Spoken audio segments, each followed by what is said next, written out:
Right. So good morning. I'm Parole Officer Trisella, and I'm a hearing examiner for the Board of Pardons and Parole. This is a revocation hearing concerning Joseph Murphy, inmate 420-566. Today is Thursday, November 13th, 2025, and this hearing is being conducted via video at the Board of Pardons and Parole Central Office and Osborne Correctional Institution. Can you please state your full name and DOC inmate number for the record? My name is Joseph Murphy, inmate number 420-566. Thank you. So this is a public hearing, and public access to this hearing is available via video live stream. Present this morning is your attorney. Can you please identify yourself for the record? Good morning, Peter Matthews, the Public Defender's Office for Mr. Murphy. Thank you. So this is a revocation hearing to determine whether you have violated the conditions of your release. I will review and make findings of facts as to each of the charges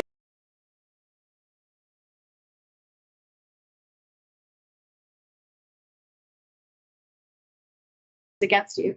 The state, not you, has a responsibility to prove the allegations by a preponderance of evidence, and that is the better or weightier evidence must establish that more probably than not the allegation is true. If I do not find that there is preponderance of evidence to support a violation of one or more of the conditions of your parole, I'll reinstate your parole, which means releasing you and placing you back on parole supervision. If I find that you violated one or more of the conditions of your parole, I'll consider whether or not your parole should be revoked, and if I recommend revocation, I'll make a recommendation as to an appropriate sanction.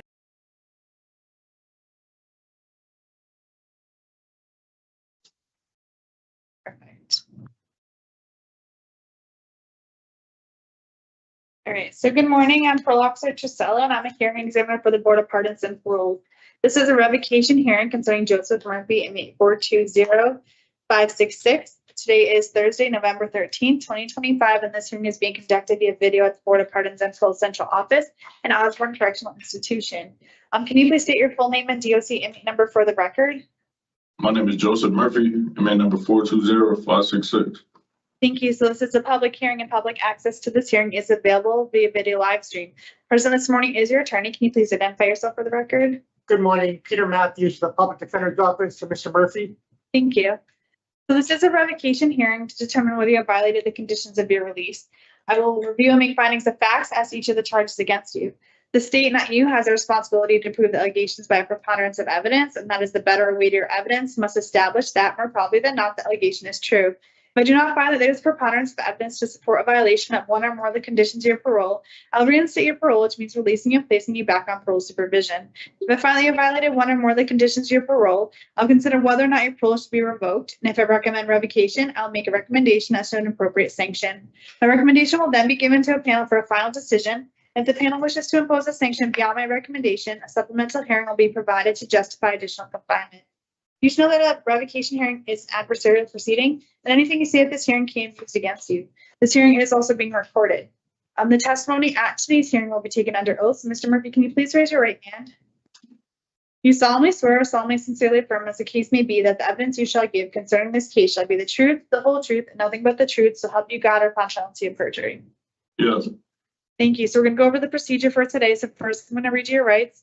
Then we're going to review the parole violation charges that the state, your parole officer, is bringing against you. Then review and identify the exhibits that have been filed for the record. The state is not present at today's proceedings. However, you will have an opportunity to present any relevant testimony and any relevant documents. After considering all the evidence presented, I will announce my findings. And if I find you have violated one or more of the conditions of your parole, you will have an opportunity to speak to your background and history. Do you have any questions about the purpose or procedure before we begin? No. Okay, so we do have, we're going to go over your rights now. So you do have important rights for today. So first, you have the right to be represented by an attorney. Counsel is here present for you. You also have the right to receive the written notice of charges of violation. Did you receive that written notice? Yes. Perfect. You also have the right to review the evidence against you before this hearing. You have the right to submit evidence in support of your case. You have the right to call and examine voluntary witnesses, and you have the right to cross-examine adverse witnesses. Do you understand these rights, and are you ready to go forward? Yes. Great. So we're now going to review the charges that the state, your parole officer, is bringing against you and the information underlying the charge. Before we do start, I want to note on the record that we will not review or take into consideration charge number 2, the condition of obedience of the law, as the addendum submitted by Parole and Community Services on October 27th, 2025 states that on October 22nd, 2025, you were seen in GA 12 regarding the case. and you received the Family Violence Education Program, and the case was continued to May 12th, 2026 for the following charges: disorderly conduct, assault third, strangulation, suffocation third, and threatening second. With that, they withdrew the warrant for your criminal charges, and they wanted to proceed with a revocation hearing for the technical charge. So as of right now, we are only going to review the first charge against you, which is the condition of residence. So the charging officer reported that upon signing your parole conditions, when released into the community, you were notified that you were to only reside at your only approved residence in Hartford. The victim of your assault stated on 7/30/25 you were sleeping in bed with her at her home in East Hartford prior to the assault that was later determined by photographic evidence to have occurred at 0400 hours. At no time did you have permission from parole to stay anywhere for one night other than your parole approved residence. The state has filed the following exhibits that are going to be identified for today's purposes as Exhibit A: the remand to custody order. Exhibit B, the signed parole conditions. Exhibit C, the notice of parole violation. Exhibit D, the parole violation report. Exhibit E, the arrest warrant, police case number 25000240096. Exhibit F, the decision information summary. Counsel, did you and your client receive the notice of parole violation, the parole violation charges, and all the other documents identified for today? We did. Thank you. I did receive an exhibit from the defense. I have Exhibit 1, a list of parole accomplishments and future plans for parole reinstatement. Counsel, do you need time to submit any additional evidence? No, I did not. Okay. So we do not have any witnesses. So at this time, it is the defense's opportunity to call any witnesses, present evidence, and to speak to the charges or any of the evidence submitted. So counsel? I don't have a lot to say about the one remaining charge. I will, as indicated, he was granted the family violence program on the other charge. He's has no domestic violence history. The charges were all misdemeanor in nature. If there is a finding, would like to be heard with regard to sanction. Thank you. Thank you. Just gonna take a moment, then I'll announce my findings.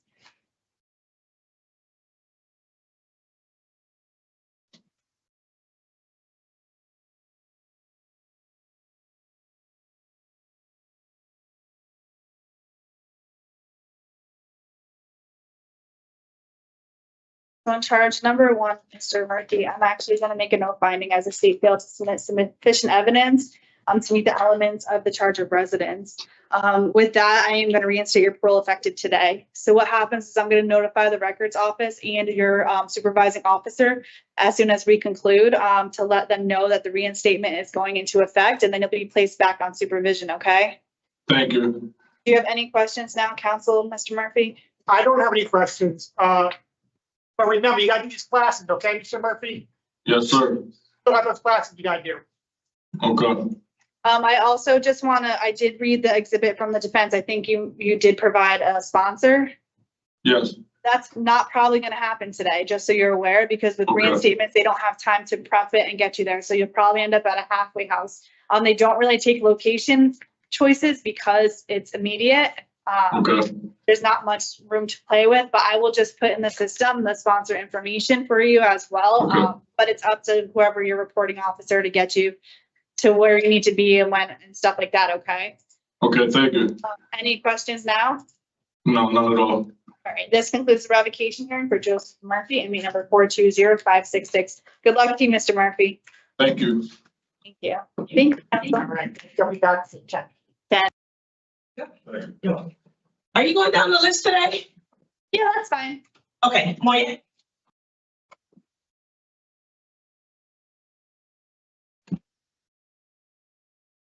Good morning, Mr. Moya. How are you?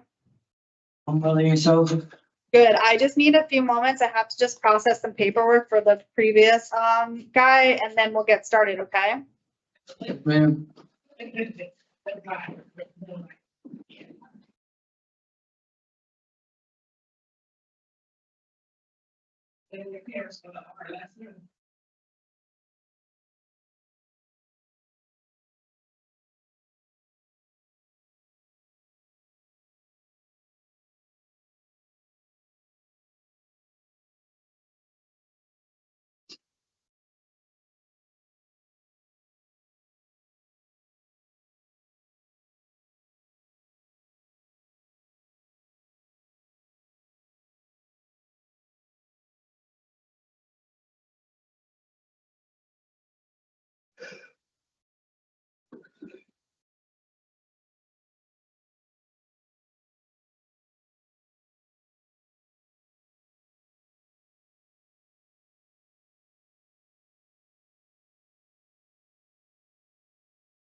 We're gonna get started, okay, Mr. Moyet?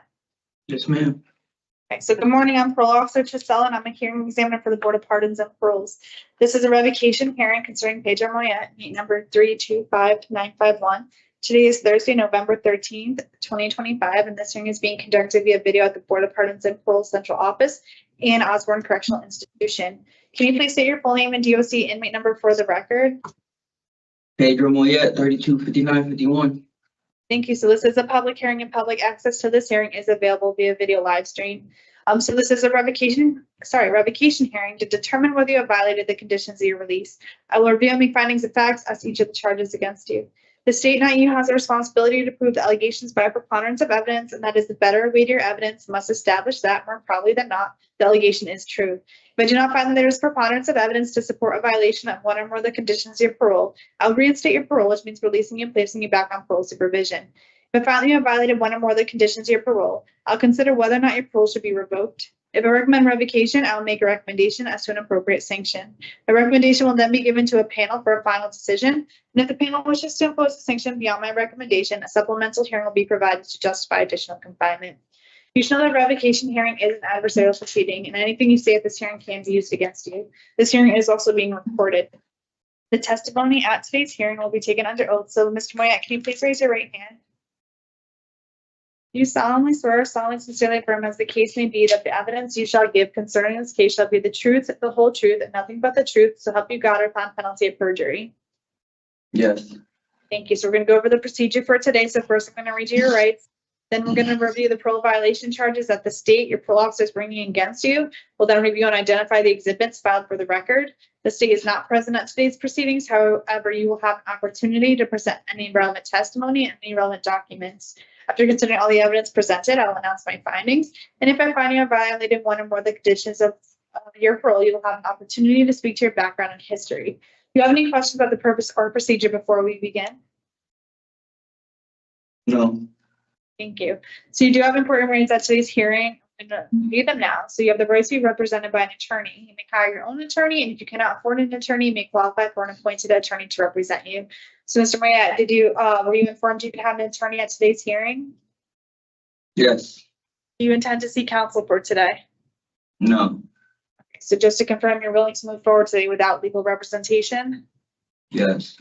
Thank you. So you also have the right to receive the written notice of charges of violation. Did you receive that written notice, and were you able to review it? Yes.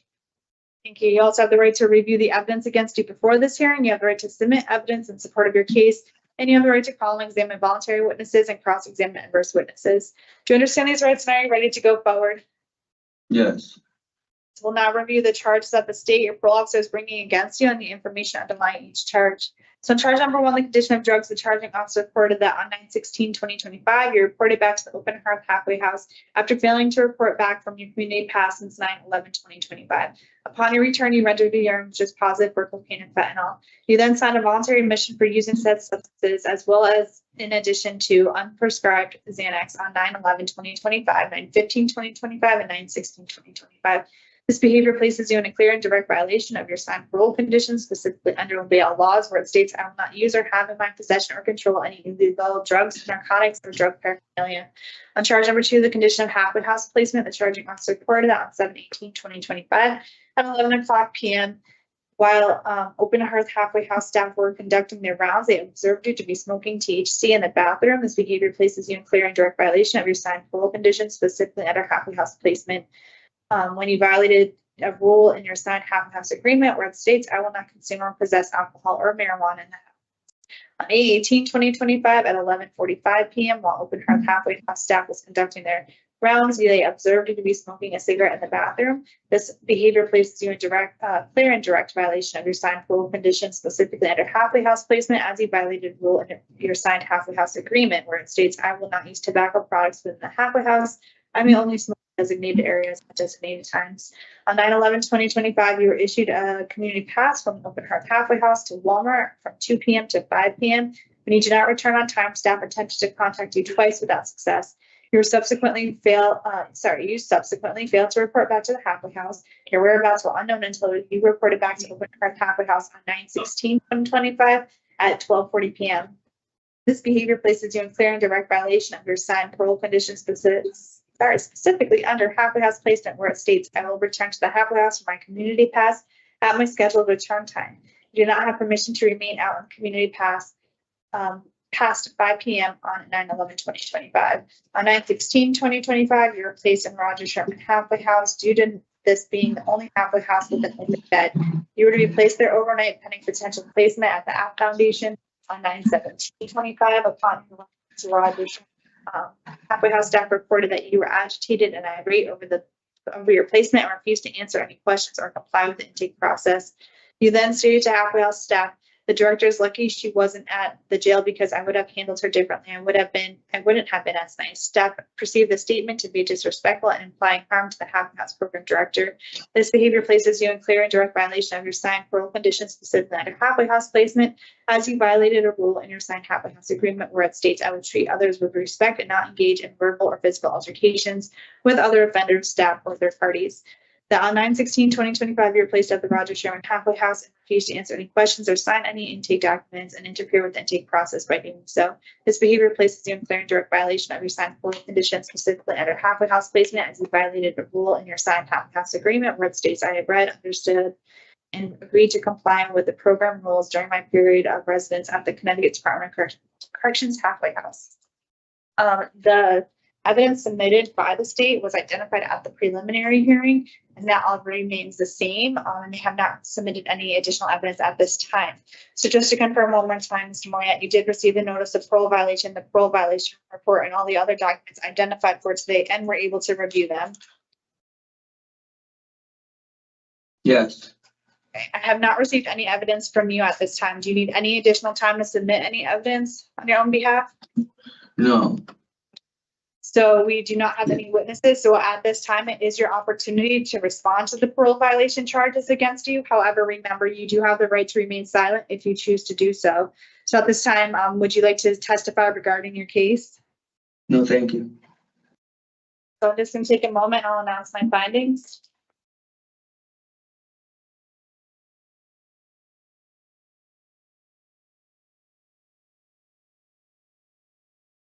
Charge number one, Ms. Maria, I am finding that you violated the condition of drugs based on the evidence presented in states exhibits A, H, I, and P. Charge number two, I'm finding that you violated the condition of halfway house placement based on the evidence presented in states exhibits A, B, C, D, E, F, G, H, L, P. That's all. So that does conclude the fact-finding portion of today's hearing. Before I make my recommendation, you'll have an opportunity to speak to your background and history. The purpose of this part of the revocation hearing is to help determine what outcome I would recommend. So would you like to make any statements towards your background and history at this time? No. Okay, can you tell me some information though? If you, upon reinstatement, like what are your plans for housing? Do you have any employment opportunities? Any plans for sobriety? I don't have any plans right now. So nothing for housing? No. I don't Okay. have nowhere to go. So if you do need a halfway house, then what location would you be asking for? Hartford. Hartford?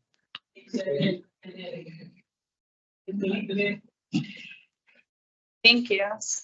So I am going to announce my recommendation. So I have reviewed all the evidence presented. With that, I am going to recommend your parole be revoked, Mr. Moyet, and that you serve an approximate 8-month period of confinement as a sanction. That's with the re-parole date of May 16th, 2026.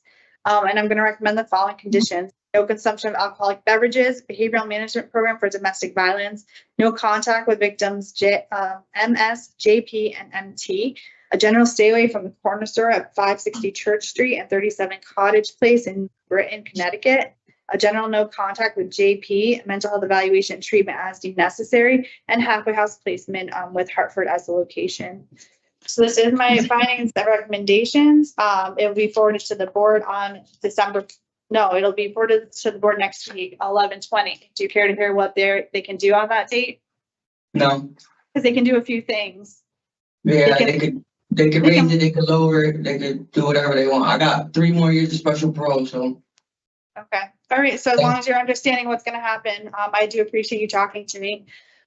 Good luck to you. Okay. This concludes the revocation hearing for Pedro Moyet, inmate number 325-951.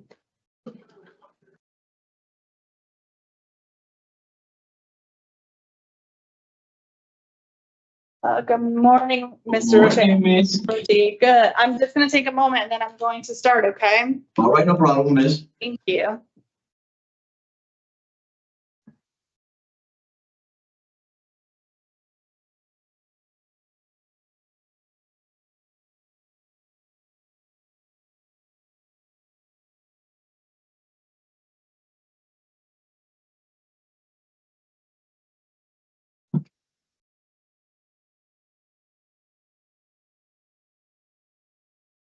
Okay, so good morning. I'm Parole Officer Trisell, and I'm a hearing examiner for the Board of Pardons and Paroles. This is a revocation hearing. I know you told me it last time. Is it Roche? Yes, correct, Rochi. Got it. Concerning Jose Roche, inmate number 420-820. Today is Thursday, November 13th, 2025, and this hearing is being conducted via video at the Board of Pardons and Paroles Central Office at Osborne Correctional Institution. Can you please say your full name and DOC inmate number for the record? My number is Jose Roche Ramos. My email number is 420-820. Thank you. So this is a public hearing and public access to this hearing is available via video live stream. So we're going to go over the purpose of today. So this is a revocation hearing to determine whether you have violated the conditions of your release. I will review and make findings of facts as to each of the charges against you. The state, not you, has a responsibility to prove the allegations by a preponderance of evidence, and that is the better weightier evidence must establish that more probably than not the allegation is true. If I do not find that there's a preponderance of evidence to support a violation of one or more of the conditions of your parole, I'll reinstate your parole, which means releasing you and placing you back on parole supervision. If I find that you have violated one or more of the conditions of your parole, I'll consider whether or not your parole should be revoked. And if I recommend revocation, I'll make a recommendation as to an appropriate sanction. The recommendation will then be given to a panel for a final decision. If the panel wishes to impose a sanction beyond my recommendation, a supplemental hearing will be provided to justify additional confinement. You should know that a revocation hearing is an adversarial proceeding, and anything you say at this hearing can be used against you. This hearing is also being recorded. The testimony at today's hearing will be taken under oath. So, Mr. Roche, can you please raise your right hand? Can you raise your hand for me? Awesome. Thank you. Do you solemnly swear or solemnly sincerely affirm, as the case may be, that the evidence you shall give concerning this case shall be the truth, the whole truth, and nothing but the truth, so help you God upon penalty of perjury? Yes, I do. Thank you. So we're going to go over the procedure for today. So first, I'm going to read your rights. Then we're going to review the parole violation charges that the state, your parole officer, is bringing against you. We'll then review and identify the exhibits filed for the record. The state is not present at today's proceedings. However, you'll have an opportunity to present any relevant testimony and any relevant documents. After considering all the evidence presented, I'll announce my findings. And if I find you have violated one or more of the conditions of your parole, you'll have an opportunity to speak to your background and history. Do you have any questions about the purpose or procedure before we begin? No. So you have important rights today. We're going to review them now. So you do have the right to be represented by an attorney. Mr. Rocha, do you have any plans to hire an attorney, or are you looking to have an attorney appointed to you? No, I got one, the state one. I got a state one. Who's your state attorney? I got Lopez at court. No, I mean for revocation. For here, no, I'm straight. Yeah. I'm good. I don't need none. Okay, so you're willing to move forward today without legal representation? Yes. Okay, all right. You also have the right to receive the written notice of charges. Did you receive that written notice? Say it again? You have the right to receive the written notice. You got it back when you were first brought in? Got it. Yes. You also have the right to review the evidence against you before this hearing. You have the right to submit evidence in support of your case, and you have the right to call and examine voluntary witnesses and cross-examine adverse witnesses. Do you understand all these rights, and are you ready to go forward? Yes, I do. Okay. So we're going to review the charges that the state, your parole officer, is bringing against you and the information underlying each charge. Before we start, I do want to note on the record that no findings were made at the preliminary hearing on some of the charges. So that is, and no new evidence, just double checking, has been submitted by Parole and Community Services. So we are not going to be reviewing charge number 1, program participation dated 8/26/2025, and charge number 2, obedience to the law. So with that, on charge number 1, the condition of program participation, the charging officer reported that on 8/18/2025, you were unsuccessfully discharged from the App Foundation after staff conducted a pat search of your person, and you were found to be in possession of a Suboxone strip not currently prescribed to you by the App Foundation. And on charge number 3, the condition of drugs, the charging officer reported that on or about 6/16/25, you used cocaine, on or about 6/23/25, you used cocaine, on or about 7/1/25 used cocaine, and on or about 7/21/25 used cocaine and fentanyl. Again, as stated before, no new evidence has been submitted by the state at this time, so all the evidence submitted was identified at the preliminary hearing, and that all remains the same. And just to confirm one more time, Mr. Roche, you did receive all of the evidence submitted, as well as the parole violation and the parole violation report, correct? Yes, I did. Yes, I did. We're able to review all that information? Yes, correct. Perfect. I have not received any documents from you at this time, any exhibits. Do you need any time to submit any evidence for your own behalf? No, I'm good. Okay. So we don't have any witnesses. So at this time, Mr. Roche, it is your opportunity to respond to the parole violation charges against you. However, remember that you do have the right to remain silent if you choose to do so. So at this time, would you like to testify regarding your case? Well, like I said, like I told you the last time I saw you, when I'm dirty, I can't say no because I give that. So I say I'm guilty because my dirty urine. But those se pasa, like I told you, I was in jail. My family gave me my property, so I didn't know that was there. And then my third charge, it was the drugs. They saying they searched the room before I went there, and then after that, they don't got evidence of that. So I'm waiting for court to see what they do. They're trying to give me 3 months that I'm already in jail, got them done already, 3 months. So I'm waiting for the 15th of December to see what they say. If I get 3 months, I got it done already, the 3 months. Got it. That's what I'm waiting. That's what I'm waiting, because right now I'm right here in jail. They got my phone locked, my family phone locked. I don't know why. Yeah. I can't talk to my family. I've been here almost a month. No food, no nothing, because I can't call my family. And I got 2 checks that my boss sent me home that I can't do nothing with them because I'm in here. So nobody can catch him. Nobody can do nothing. So they can send the money to me. So now I'm doing bad in here. You know what I mean? Yeah. But I'm focused on me and do the right thing and get out of here to do the right thing, man. Because I got a job. Like I said, I got a job. I don't get on no other cases out there. Every time I come here, it's dirty urine. That's it. I don't get cases. I always work. So. But right now, I just focus on me and go out there and do the right thing. But it's not easy in here. I believe that. And I just want to let you know, for today's purposes, those kind of charges and stuff, whatever's happening with you, that's not taken into consideration. So we made no findings on that start. So unfortunately, you have to deal with that still in your side. Yes. But I want you to know that we're not looking at it today. Okay. Yeah. Thank you. So I will just take a moment, and then I'm going to announce my findings.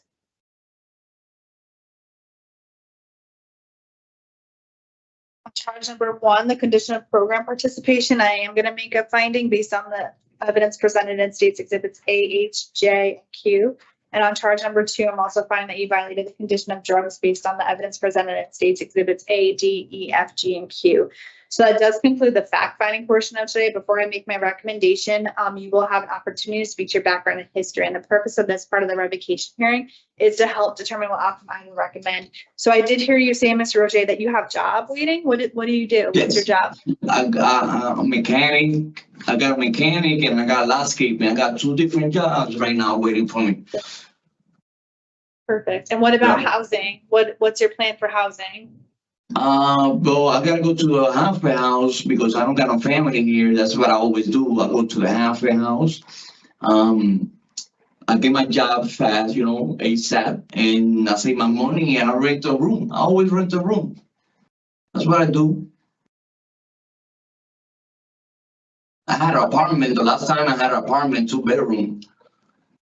I find one, a nice one, and I rent it. But if I can't find a bedroom apartment, 1 bedroom, I just get a little studio or rent a room. Something To get on that your I'm feet. comfortable to pay. Yeah, absolutely. Yeah, definitely. What about any plans for your sobriety? What's the plan? I do IOP. I go to Walmart. I go to my core behavior from Waterbury.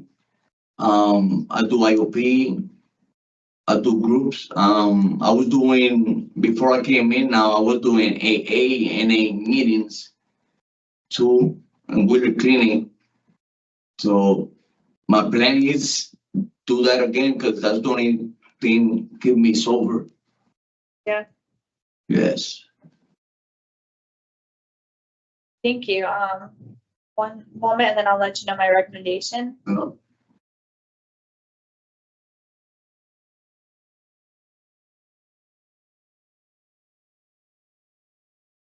So I have listened to the testimony at the hearings. I've also reviewed all the evidence presented. With that, Mr. Roche, I am going to recommend your parole be revoked and that you serve an approximate 6-month period of confinement as a sanction. That's with the re-parole date of February 18th, 2026. I'm going to recommend the following conditions: no consumption of alcoholic beverages and no contact with co-defendant, Jose Ortiz. You mentioned halfway house. What's the location that's best for you? Waterbury Bishop House. Waterbury? Perfect. Yeah.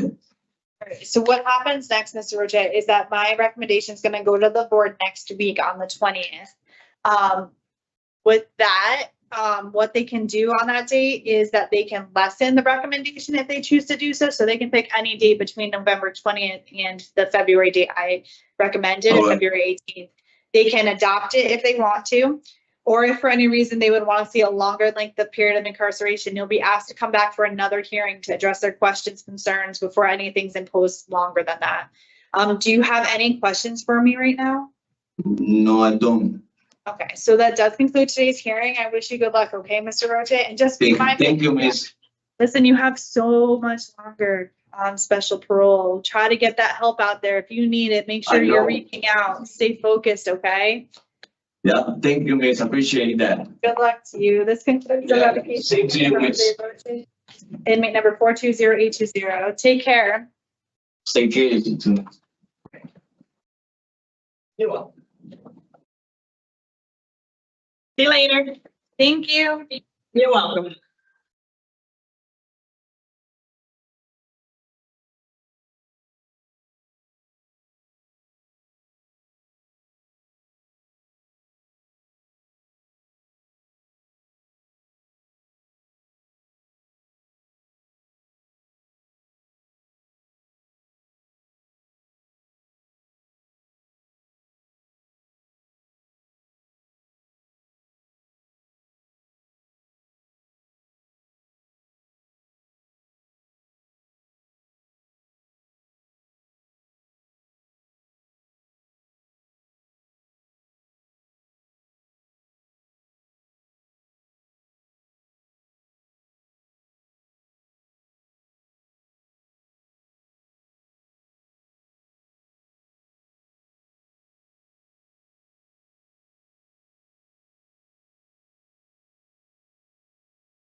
Good morning, how are you? Morning, good. Yourself? Great. I think I just have one with you guys, Mr. Womack. Yep, down shortly. Perfect, sounds good, thank you. Yep.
Good morning, Officer Steph, how are you? Good morning, how are you? Good. So we do have to wait till exactly 10 and the CO said he's on his way, so we'll start hopefully in 4 minutes. Okay, sounds good, thank you. I just wanted to log on just so in case I had any technical issues. I appreciate it, thank you.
Hi, Mr. Womack, how are you? Good, how are you? Good, so it is 9:58 and we cannot start until exactly 10 a.m. So in 2 minutes, we'll get going, okay? All right. Thank you. You're welcome.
Let's start again. I just went through the whole thing. Muted. I am so sorry. So good morning. I'm Parole Officer Tricello, and I'm a hearing examiner for the Board of Pardons and Paroles. This is a revocation hearing concerning Harry Womack, inmate number 409648. Today is Thursday, November 13th, 2025, and this hearing is being conducted via video at the Board of Pardons and Paroles Central Office in Corrigan Correctional Center. Can you please state your full name and DOC inmate number for the record?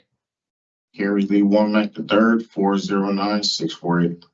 Thank you. So this is a public hearing, and public access to this hearing is available via video live stream. Present this morning is your attorney. Can you please identify yourself for the record? Good morning, Peter Matthews with the Public Defender's Office for Mr. Womack. Thank you. And also present is your charging officer. Can you please identify yourself for the record? Good morning, Parole Officer Shep out of Hartford Parole. Thank you. So this is a revocation hearing to determine whether you have violated the conditions of your release. I'll reviewing findings of facts as to each of the charges against you.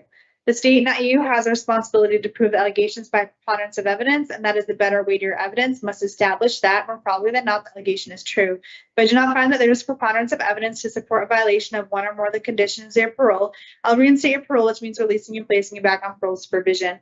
If I find that you have violated one or more of the conditions of your parole, I'll consider whether or not your parole should be revoked. If I recommend revocation, I'll make a recommendation as to an appropriate sanction. The recommendation will then be given to a panel for a final decision. If the panel wishes to impose a sanction beyond my recommendation, a supplemental hearing will be provided to justify additional confinement. You should know that a revocation hearing is an adversarial proceeding, and anything you say at this hearing can be used against you. This hearing is also being recorded. The testimony at today's hearing will be taken under oaths. Mr. Womack and Officer Shep, can you both please raise your right hands? You solemnly swear or solemnly sincerely affirm, as the case may be, that the evidence you shall give concerning this case shall be the truth, the whole truth, and nothing but the truth, so help you God, or upon penalty of perjury. I do. Thank you. So we're going to go over the procedure for today's hearing. First, I'm going to read you your rights. Then I will review the parole violation charges that the state, your parole officer, is bringing against you. We'll then review and identify the exhibits that have been filed for the record. The state will then have an opportunity to present all relevant testimony subject to cross-examination and any relevant documents. After the state is finished, you will have the same opportunity. After the consideration of all the evidence presented, I'll announce my findings. And if I find you have violated one or more of the conditions of your parole, the state will have an opportunity to speak to your background and history. And after the state is finished, you will have the same opportunity. Do you have any questions about the purpose or procedure before we begin? No. So we are going to go over your rights for today's hearing. So the first one is you have the right to be represented by an attorney, and counsel is here present for you. You also have the right to receive the written notice that charges a violation. Did you receive that written notice? Yes. You also have the right to review the evidence against you before this hearing. You have the right to submit evidence in support of your case. You have the right to call and examine voluntary witnesses, and you have the right to cross-examine adverse witnesses. Do you understand these rights, and are you ready to go forward? Yes. So we're now going to review the charges that the state your parole officer is bringing against you and the information underlying each charge. Before we do start, I do want to note on the record that Parole and Community Services has submitted an addendum, correct, Officer Shep, to charge number 1, obedience to the law? That is correct. We wish to withdraw the warrant in reference to obedience to the law, as Mr. Womack has received the DUI program. And we would like him to be able to complete that before the year is up. Okay, thank you. So then we are just going to review charge number 2 today, the condition of no driving. Officer Shep, can you please review that charge for us? I sure can. Charge number 2, no driving. Per your conditions, you're not allowed to drive without your parole officer's permission. You were pulled over driving in Ledyard on 10/3/2025 and subsequently arrested for 14-219C2 speeding over 60 miles per hour, 14-222 reckless driving, 14-227A illegal operation of a motor vehicle under the influence of alcohol and/or drugs, 14-233 failure to comply, pass on the right rules, and 14-236 failure to drive in the proper lane. You did not have permission to drive from your parole officer. You were arrested for DUI while operating a motor vehicle. At no time were you given permission by this parole officer to drive a vehicle. Thank you. And then you did submit evidence to in support of the violation. Can you please review the evidence for us? I can. The evidence is Exhibit A, signed statement of understanding and agreement conditions of parole. Exhibit B, remand to custody order. Exhibit C is the violation notice of parole report. Exhibit D is the parole violation report. Exhibit E is the State of Connecticut Department of Emergency Services Criminal Information Summary. And Exhibit F is the State Police Report. Thank you. And then you also did submit an addendum, a third one, to the PVR. Can you please review that addendum for us?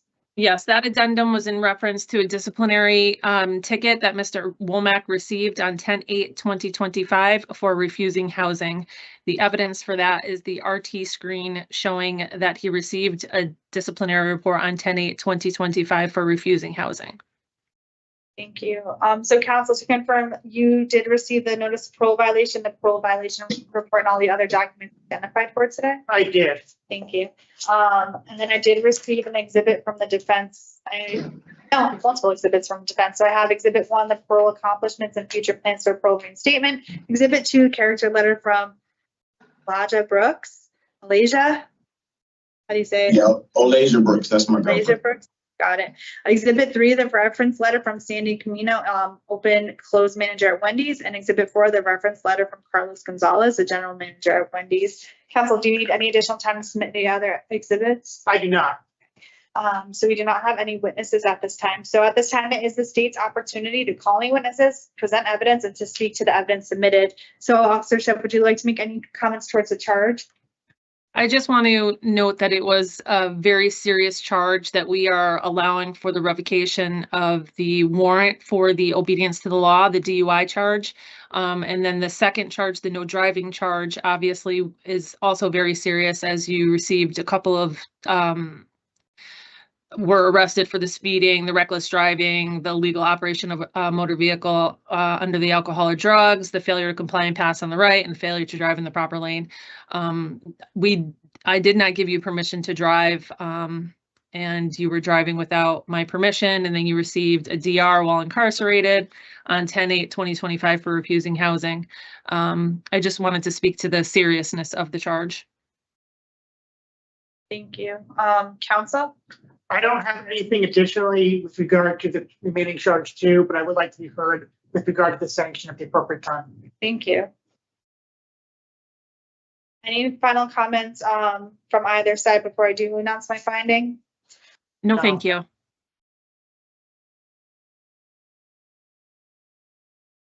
So on charge number 2, Mr. Womack, I am finding that you violated the condition of no driving based on the evidence presented in state's exhibits A, D, E, and F. So that does conclude the fact-finding portion of today's hearing. Before I make my recommendation, the state will have an opportunity to speak to your background and history. After the state is finished, you will have the same opportunity. The purpose of this part of the revocation hearing is to help determine what outcome I recommend. So Officer Shep, would you like to make any additional statements towards Mr. Womack's background and or history or the violation? No, I was able to read through the evidence provided yesterday, and those I'm happy that he's able to return back to his previous job. He was doing really well working there. You know, you're going to have a no driving stip when you come back out, so you'll have to figure out how you're going to be able to get to and from work. But he was doing well up until this point. He did have a little incident in the city of Hartford where we had to move him out of the city of Hartford. And hopefully once you come back out, we can get you back on the right track and get you back to working and being a productive member of society again. Thank you. Counsel? Thank you. Mr. Womack, he's 26 years old. He was born and raised in Connecticut. When he was initially released, he was, correct me if I'm wrong, but I believe he was initially referred to a halfway house. He then transitioned to a reach bed and then transitioned to his sponsor, who was his stepmother. He was then transferred back to a reach bed, I believe due to safety issues, due to the area where his stepmother was residing. Since that has happened, I believe his stepmother has now moved to New Britain. So he would like the opportunity to apply to reside with her again when he's released, now that she's no longer residing in the area where there were some potential safety issues he was facing. Mr. Womack has a lot of family in Connecticut who are very supportive of him. His mother resides in Manchester. He has a sister in Farmington. His father resides in East Hartford. He is going to be a father soon. His first child is due this summer. He doesn't know yet whether it's a boy or a girl, but he's very excited either way. Prior to being remanded, as was indicated, he was working at Wendy's, or he's been employed there since July of 2024. I did include those 2 reference letters from the supervisors. They both had very positive things to say about Mr. Womack and his work ethic and his conscientiousness with regard to his employment. He indicated to me he was working a lot of hours and he had a very good relationship with his employer, and he's hopeful he'll be able to return that position when he's released. He's very optimistic that will be possible. He also has plans to continue his education. He does want to get his GED. He has started the process of taking online classes to prepare for the GED exam. At some point in the future, he would like to pursue a CDL license and become a truck driver. I understand at this point, there's a lot of obstacles to that, including the license suspension as well as the condition of no driving. But at some point in the future, if he does well, he would like to see if there's some possibility of him engaging in that CDL program down the road. Mr. Womack, he has been under parole supervision since April of 2024. This is his first violation. It does appear he's been complying with the conditions up until his remand. He indicated to me while he was at the halfway house, he engaged in all the treatment that was required from the halfway house. He tells me he had provided urine samples when requested by parole. I know he was on supervision for a period of time as well, and I believe he was complying with all the GPS conditions. I think he has demonstrated a willingness and ability to work with parole and cooperate with supervision for the 1.5 years. He has been supervised prior to his remand, and he is committed to continue to cooperate with parole going forward when he is released. Mr. Womack could indicate to me he's very apologetic about his conduct on October 3rd, which led to his arrest and remand. I will note this is his first arrest for a DUI. He was granted that diversionary program, which will ultimately result in the dismissal of the charges if he complies with the conditions of the program. The program will require Mr. Womack to engage in substance abuse treatment and not get arrested for another DUI or operating a suspension charge over the course of a year. He is prepared and motivated to participate in this program and get the charges dismissed successfully down the road. I will note that the breathalyzer numbers noted in the police report were just slightly over the legal limit. And I would note that the arresting officer made a point to note that Mr. Womack was extremely polite, cooperative, owned up to his mistake, took responsibility, and showed remorse throughout my entire encounter with him. You don't often see statements like that in police reports, so I don't think it shows that Mr. Womack was taking this whole incident very seriously when he was arrested. I saw there was a recommendation of a 6-month sanction based upon this violation. I would ask you to consider releasing Mr. Womack sooner than that. This is his first violation. He has demonstrated a willingness to cooperate with parole since his release over an extended period of time. And ultimately, these charges will not result in a criminal conviction if he's successful in cooperating with ordered treatment. Mr. Womack, is there anything else you want to add at this point? No. Thank you. Anything further, Officer Shutt? Or additional? Oh, you're muted. Sorry, I understand that the, he will be able to complete the program within the year and hopefully get these charges nallied or dropped. But there was also the no driving condition as well that he violated and could have seriously hurt somebody, even if his blood alcohol level was just above the legal limit. You still could have hurt somebody or damaged someone or damaged another vehicle by driving under the influence and driving without my permission. So whether it was just over the legal limit or just at the legal limit, it's still an illegal behavior. Thank you. Awesome. Yeah, yes, sir. Just take a moment, then I'm going to announce my recommendation.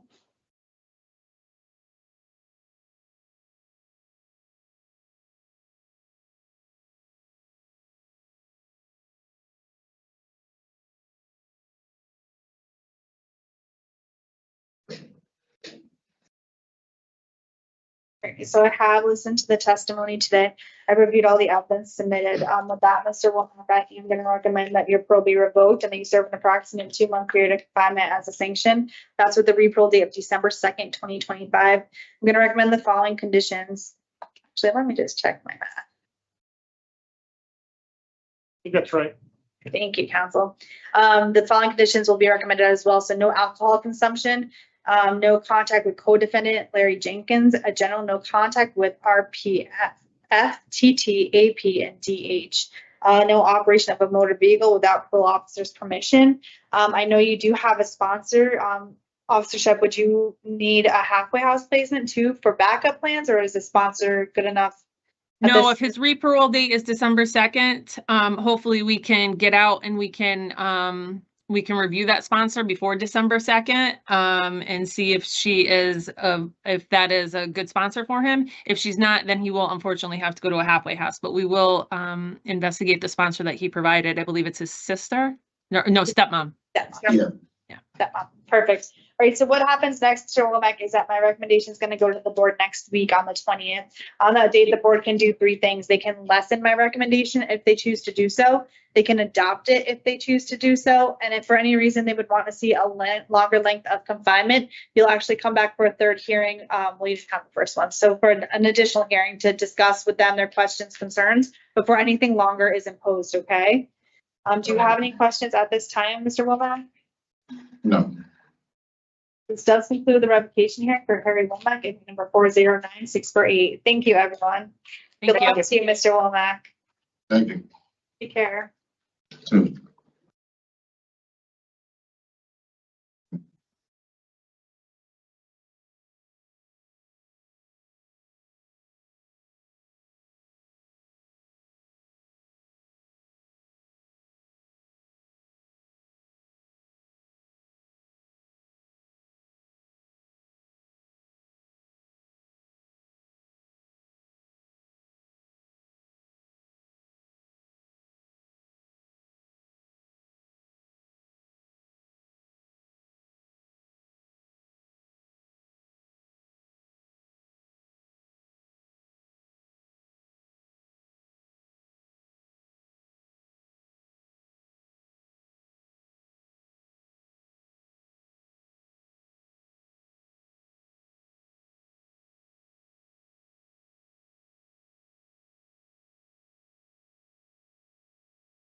Hi, good morning.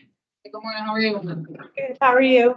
Doing all right. So I know that you have two guys that you wanted to see. Does it matter who you see first?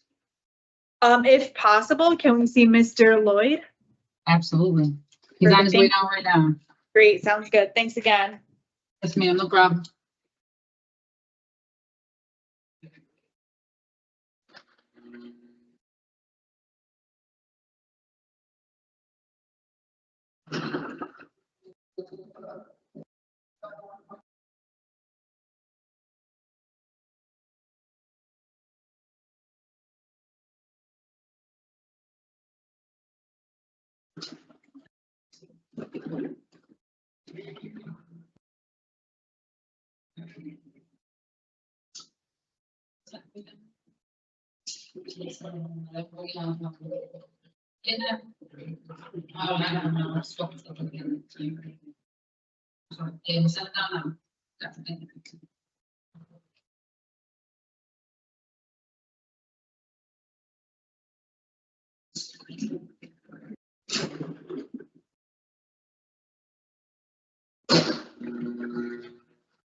Hi, ladies.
It's not on the books at all.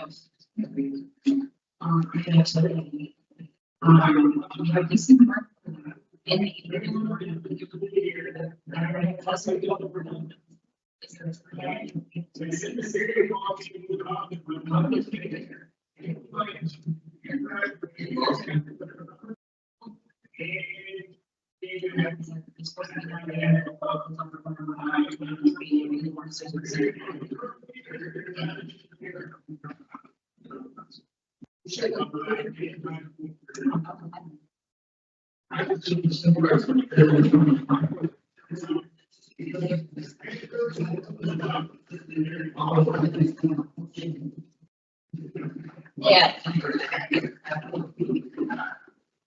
Quick question for you ladies. Mr. Lloyd is running a bit late. Would you like to see Mr. Howard by any chance? Because he is here.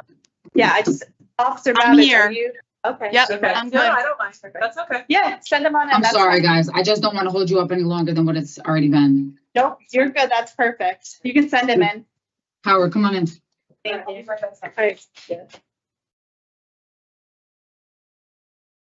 Absolutely, I know. Babbage. Oh, Babbage ain't on yet? I'm here. Officer Babbage, are you going to turn the video on today? I can. Do I need to? That was my instructions from my supervisor. Is that an email one to you guys? If not, if you're not on the same page, we can figure it out another time. Yeah, no, that's fine. Okay, so we're gonna get started, Mr. Howard, okay?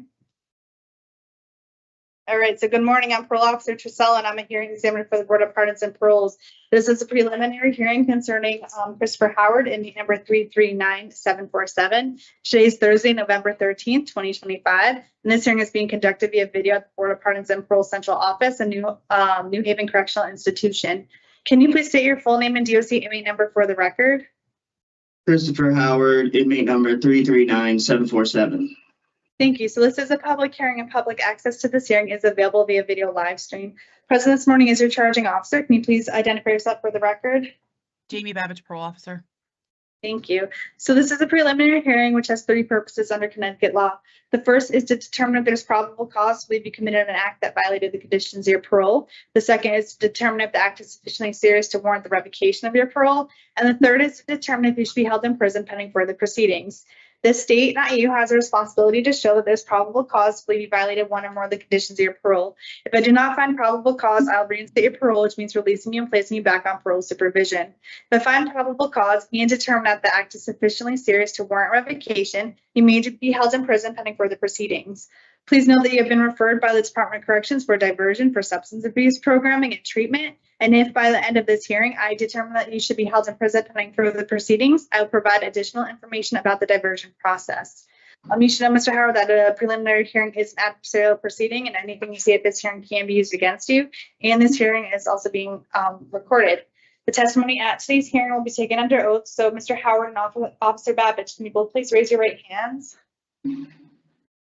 Do you solemnly swear or solemnly sincerely affirm, as the case may be, that the evidence you shall give concerning this case shall be the truth, the whole truth, and nothing but the truth, to help you God upon penalty of perjury? I do. I do. Thank you. So we're going to go over the procedure for today. So first, I'm going to read you your rights. Then we're going to review the parole violation charges that the state, your parole officer, is bringing against you. We'll then review and identify the exhibits filed for the record. The state will then have an opportunity to address the issue of probable cause and the severity of the allegations. And after the state is finished, you will have the same opportunity. At the conclusion of this hearing, I'll inform you my findings will be based on the available evidence. Do you have any questions about the purpose or procedure before we begin? I do not. So we're going to go over the rights for today's hearing. So your first right is you have the right to an attorney to represent you. You may hire your own attorney, and if you cannot afford an attorney, you may qualify for an appointed attorney. So, Mr. Howard, were you informed that an attorney could represent you at today's hearing? Yes. Okay. And do you intend to seek counsel for today's No. hearing? Okay, so just to confirm, you're willing to move forward today without legal representation? Yes. You also have the right to receive the written notice of charges of violation. Did you receive that written notice? Bless you. I did. Bless you. Thank you. And were you able to review that written notice? Yes, I was. You also have the right to review the evidence against you before this hearing. You have the right to submit evidence in support of your case. You have the right to call and examine voluntary witnesses, and you have the right to cross-examine adverse witnesses. Do you understand these rights, and are you ready to go forward? Yes. So we'll now review the charges that the state, your parole officer, is bringing against you, and the information underlying each charge. So, Officer Babbage. Charge 1, absconder. You left Renaissance East, your only parole-approved residence, without permission or program completion around 8:30 a.m. on 10/17/25 by walking out the back door of the halfway house.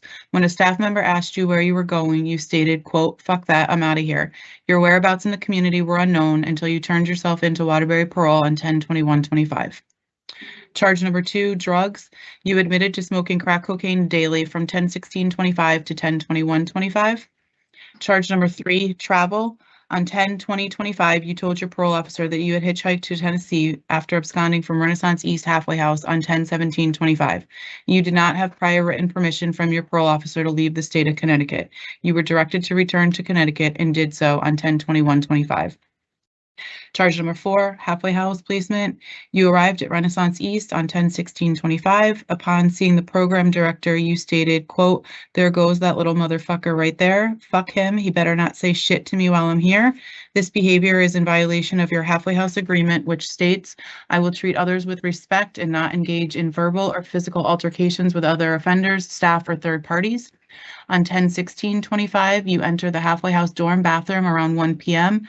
After failing to come out for over a half an hour, the program director went to the bathroom to ask you what you were doing in there. You responded, quote, "I'm jerking off and then I'm going to take a shit." When he told you that you needed to come out and complete your intake, you again stated, quote, "I'm jerking off and I'll go when I'm done." This behavior is in violation of your halfway house agreement, which states, "I will treat others with respect and not engage in verbal or physical altercations with other offenders, staff, or third parties." You left Renaissance East, your only parole-approved residence, without permission or program completion around 8:30 a.m. on 10/17/25 by walking out the back door of the halfway house.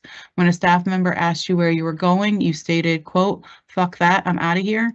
This is a violation of your halfway house agreement, which states, "I will not leave the physical confines of the halfway house unless authorized by program staff or parole."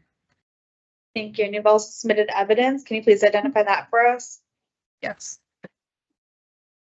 Exhibit A, parole conditions. Exhibit B, parole violation report. Exhibit C, notice of parole violation. Exhibit D, notice of parolee rights. Exhibit E, decision information summary. Exhibit F, remand to actual custody order. Exhibit G, halfway house agreement. Exhibit H, Renaissance East incident report from 10/16/25. Exhibit I, Renaissance East absconder incident report from 10/17/25. Exhibit J, voluntary admission form. Exhibit K, BOPP written decision form from 6/8/22. Exhibit L, BOPP revocation hearing summary from 10/25/24. Exhibit M, BOPP revocation hearing summary from 1/25/25. Exhibit N, BOPP written decision form from 3/27/25. And Exhibit O, text conversation between offender Howard and PO Babbage. Thank you. Mr. Howard, did you receive the notice of parole violation, the parole violation report, and all the other documents identified for today? Yes, ma'am, I did. And were you able to review that information? I was. I have not received any exhibits from the defense. Mr. Howard, do you at any time to submit any evidence for your own behalf? I don't need to. So we do not have any witnesses at this time. So at this time, the state will have an opportunity to make a short statement, call any witnesses, and testify with respect to probable cause and the severity of the allegations. So Officer Babbage. Okay, so Chris was re-released to Renaissance East on special parole on the 16th. He had some behavioral issues getting along with staff that day. He and I met, talked about how things were going to go. I put in his sponsor information at that point. As the charge indicates, he spent the remainder of second and third shift in the bathroom, and then absconded from the halfway house early Friday morning. However, he was in contact with me on Monday throughout the day, where he said that he had hitchhiked to Tennessee over the weekend. I directed him to return to Connecticut, and progress for Chris is that he actually did turn himself into Waterbury Parole on Tuesday. In talking with the officers that did the remand in my absence, he admitted to having smoked crack prior to turning himself in. I also had spoken to him on Monday, and when I served him his notice, and he admitted that he had smoked crack in the bathroom of the halfway house on the 16th and 17th, which led to him absconding. He does struggle with addiction issues, and based on the fact that he kept in contact with me, turned himself in as directed, and was compliant, my recommendation is that he be granted the top program, so that he can address some of his substance abuse issues and come out and give it another shot. Thank you. Mr. Howard, you just have your opportunity to make a statement towards the charges against you. However, I do want you to know that you do have the right to remain silent if you choose to do so. So at this time, would you like to testify regarding your case? I really don't know what to say. I mean, I was just lucky enough that she even recommended me for the top program.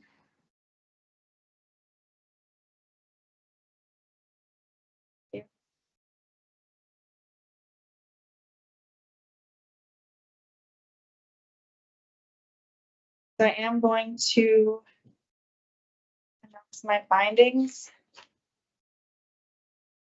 On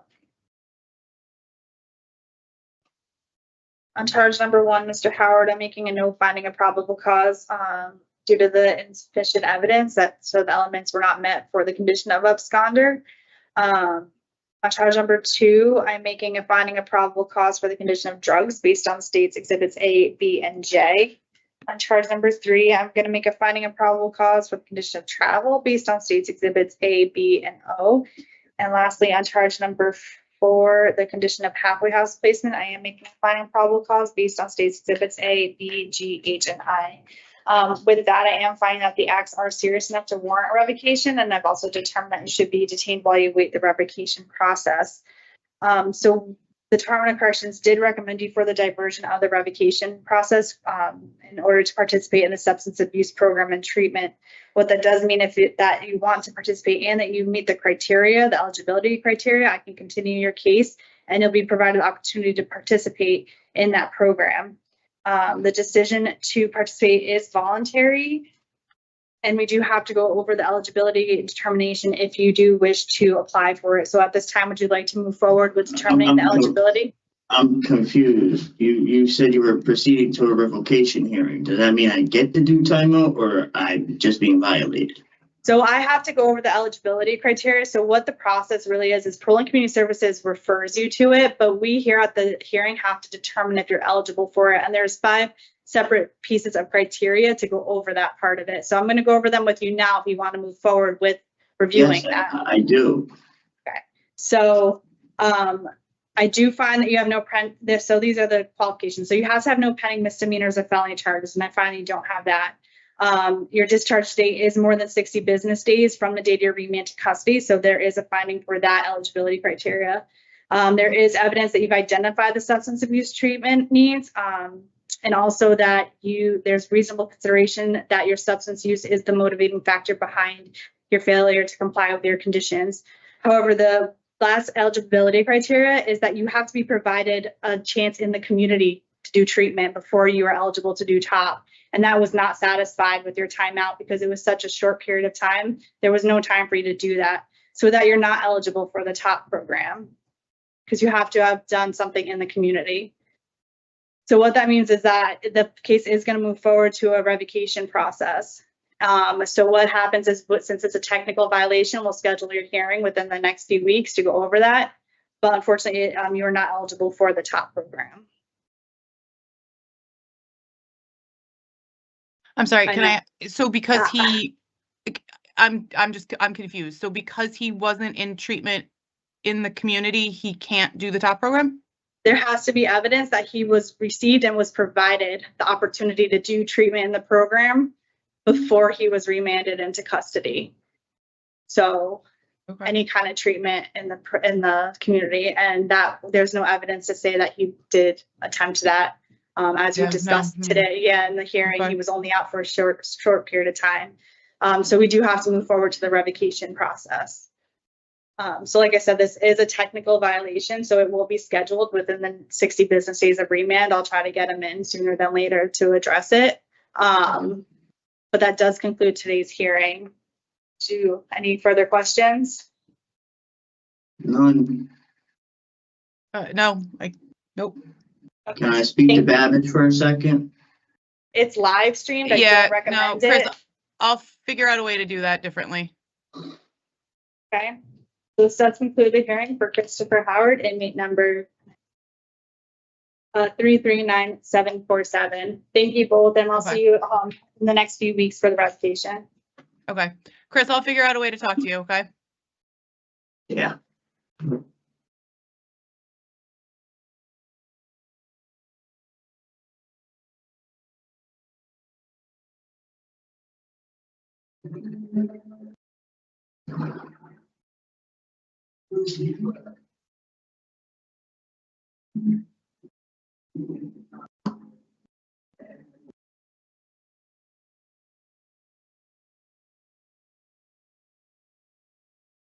I mean, eight, you know?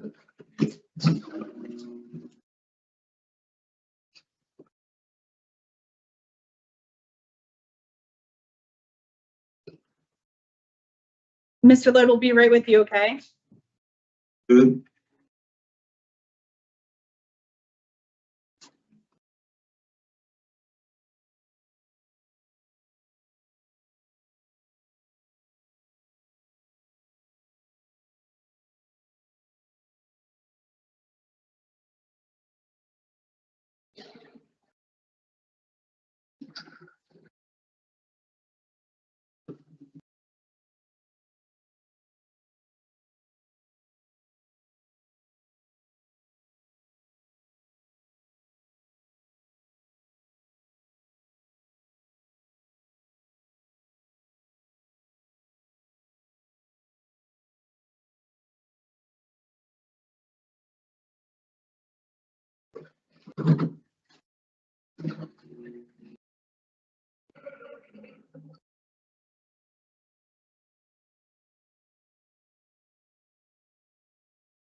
All right, Mr. Lloyd, we're gonna get started, okay?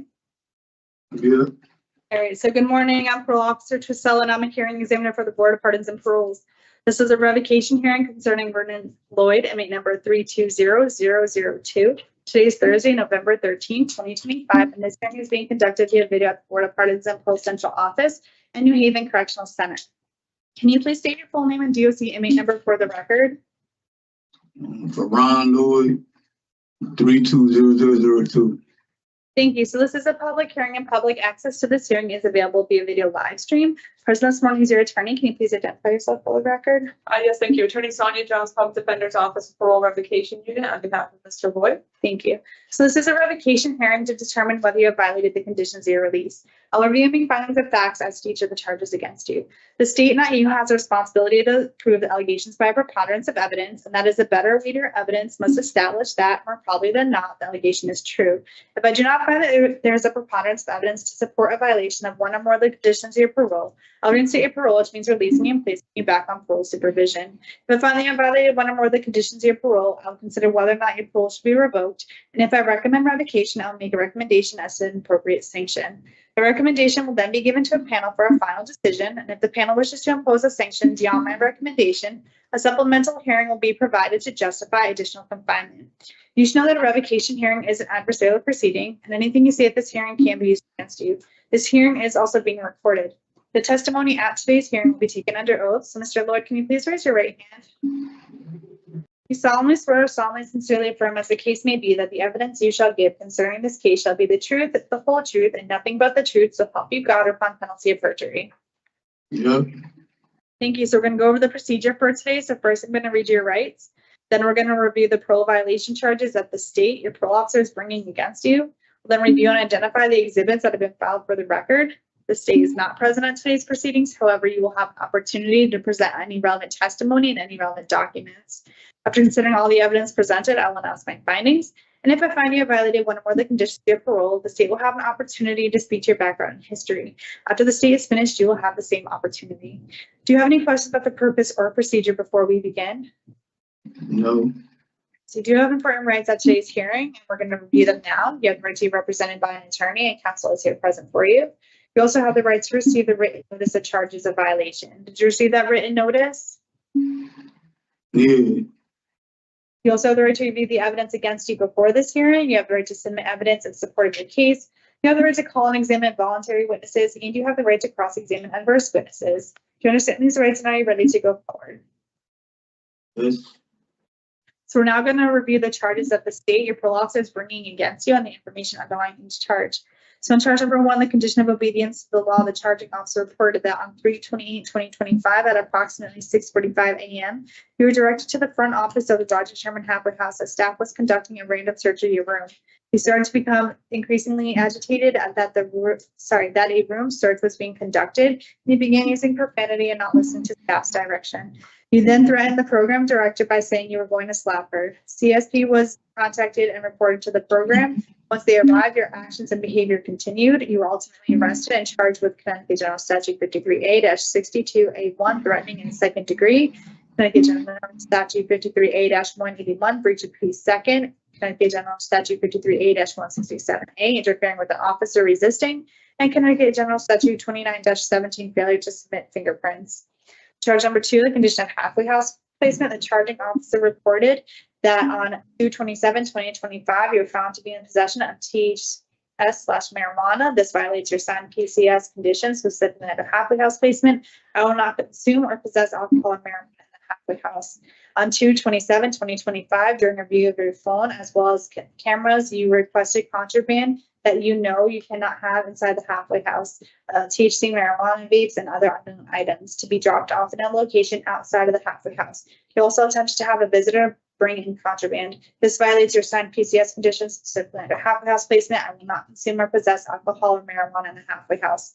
On 3/3/2025, you made a statement to CPA staff that you had an argument over food and with another offender. On 3/1/2025, you said that you could have him taken care of if you went back to your old ways. This violates your signed PCS conditions, specifically under halfway house agreement, and will treat others with respect and not engage in verbal or physical altercations with other offenders, staff, or third parties. The state has filed the following exhibits that have been identified for today's purposes as Exhibit A, the notice of parole violation; Exhibit B, the notice of parole rights; Exhibit C, the remand to custody; Exhibit D, the signed parole conditions times 3; Exhibit E, the halfway house agreement times 3; Exhibit F, the CPA incident report; Exhibit G, misconduct; Exhibit H, misconduct; Exhibit I, CPA incident report; Exhibit J, misconduct; Exhibit K, the connection incident report; Exhibit L, the state police report; Exhibit M, the state of Connecticut judicial branch case detailed docket number 168S; Exhibit M, the note parole violation report. In addition, the state has filed an addendum to the parole violation report, and that was submitted on October 20th, 2025. And it states that on October 14th, 2025, subject attended New Haven GA 23 and was sentenced to the following. He received unconditional discharge for threatening 2 physical threats, and the breach of peace second, interfering with an officer, resisting, and failure for both nollied. And then the failure to submit fingerprint charge was dropped. At this time, there were no pending charges under that docket. Counsel, to confirm, you and your client did receive the notice of parole violation, the parole violation for all the other documents identified for today. Yes. And then I did receive 2 exhibits from the defense. I have Exhibit 1, the list of parole accomplishments and future plans for parole reinstatement, and Exhibit 2, the CRMB printout of docket ending 730-S, disposition of 10/14/2025. Counsel, do you need any time to submit any other evidence? No. So we do not have any witnesses at this time. So it is now the defense's opportunity to call any witnesses, present evidence, and speak to the charge. Counsel? Yes, thank you. In regards to charge 1 under bail laws, I would just note, or obedience to law, I would just note that the addendum is stated accurately. Also, though, my client disposed of another case on the same day, on October 14th of 25. That was what was submitted as defense exhibit 2. And our office did make a request for the addendum and did indicate that disposition to the parole officer, asking that it be included in the addendum, and it was left out. I think it's important to note, though, the disposition happened on the same day as the criminal matter that's listed in the parole violation report. So just thought that was important to note. No comments as to charge 2. Yeah. Just take a moment and then I'll announce my findings.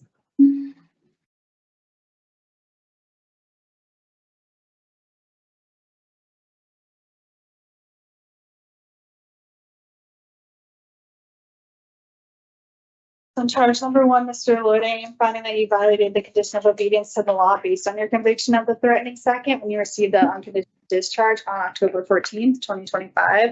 In addition, the evidence that supports the charge is states exhibits D, K, L, and N. And for charge number 2, the condition of halfway house placement, I'm also finding that you violated that condition based on states exhibit D,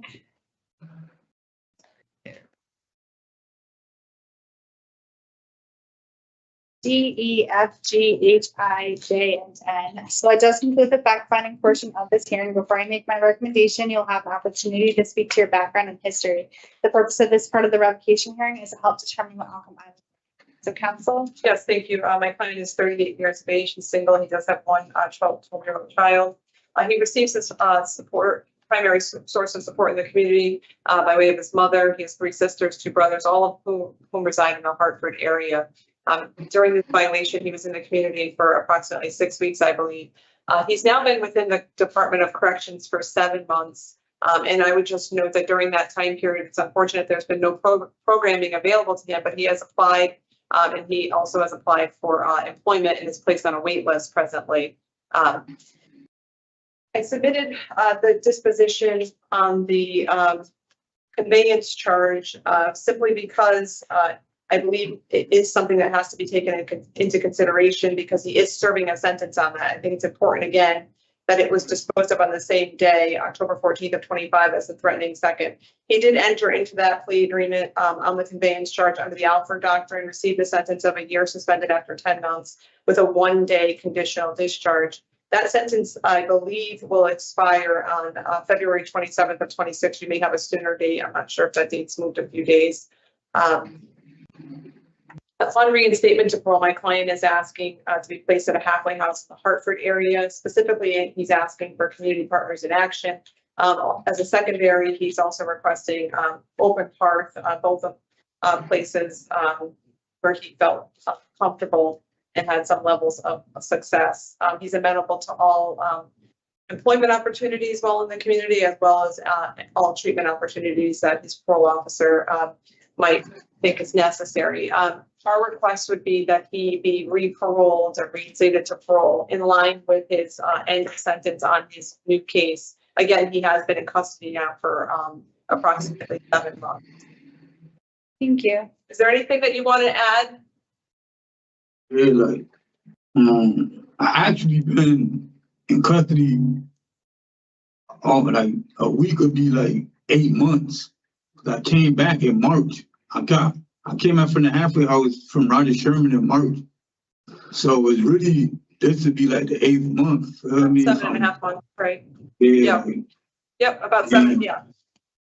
Thank you. The whole, that's all right. The whole violation thing with the contraband and me threatening the staff, that's all lies. Like, I got mad because the staff and Roger Sherman, like, as soon as I got there, they just kept harassing me. And then I knew a couple guys that was already there that was from Hartford. So it was like I fell into they like hotness and they like line of like getting in trouble. So I went and just ended up getting in trouble hanging with like 2-3 dudes I already knew from Hartford. So they just kept messing with me off the strength of them. Every time they rushed my room, they didn't find that. They wasn't finding nothing. They just kept rushing my room. And then the thing in the CPA, when they said the contraband on camera, I was supposed to get it passed that day, and my boy was on his way going to work. So I was gonna smoke some marijuana on my pass. So he was like, yo, I can't wait for you to come out on your pass. I'm just gonna leave it outside in the halfway house by the bushes. So I told him, okay. And whatever happened, they looked, seen it, and commented, and they didn't even find it. Because it was a little, probably like 2 grams of marijuana that I was gonna smoke on my pass. Like, and all that just, I'd say if that's me getting in trouble, I take responsibility for that, whatever. But I look at it like all that. I was only home for a month. Like I didn't even get a chance to really get a pass. Like I was inside. I felt like I was still in jail. I could have stayed in jail and been home right now. Like, feel me? I feel like it was just a waste of time. I want to go home. I'm tired of being in here. I know I copped out to the convenience charge. I had no choice. I took that plea under the alpha docket. Like, it wasn't my drugs. It's a long story. Y'all probably don't believe me. You're probably not gonna believe me. But the drugs didn't belong to me. I was in a single man cell. When I got there, they rushed the cell. It was already there. Cause guys be getting packed up from certain cells and stuff be heading there. And this county is full of BS. So I went through what I went through. I took the time for it. But if you want me to own responsibility for it, I will own responsibility for it. But you don't gotta believe me, whatever, but I'm telling you the truth. I'm tired of this. I wanna go home. I'm stressed out. I'm trying my best to plan and not lose my mind. I felt like I changed because the old me would have ran from Roger Sherman. I knew they was coming to pack me up. They packed up 3 of us. I could have ran. Like I literally had an hour and a half to run.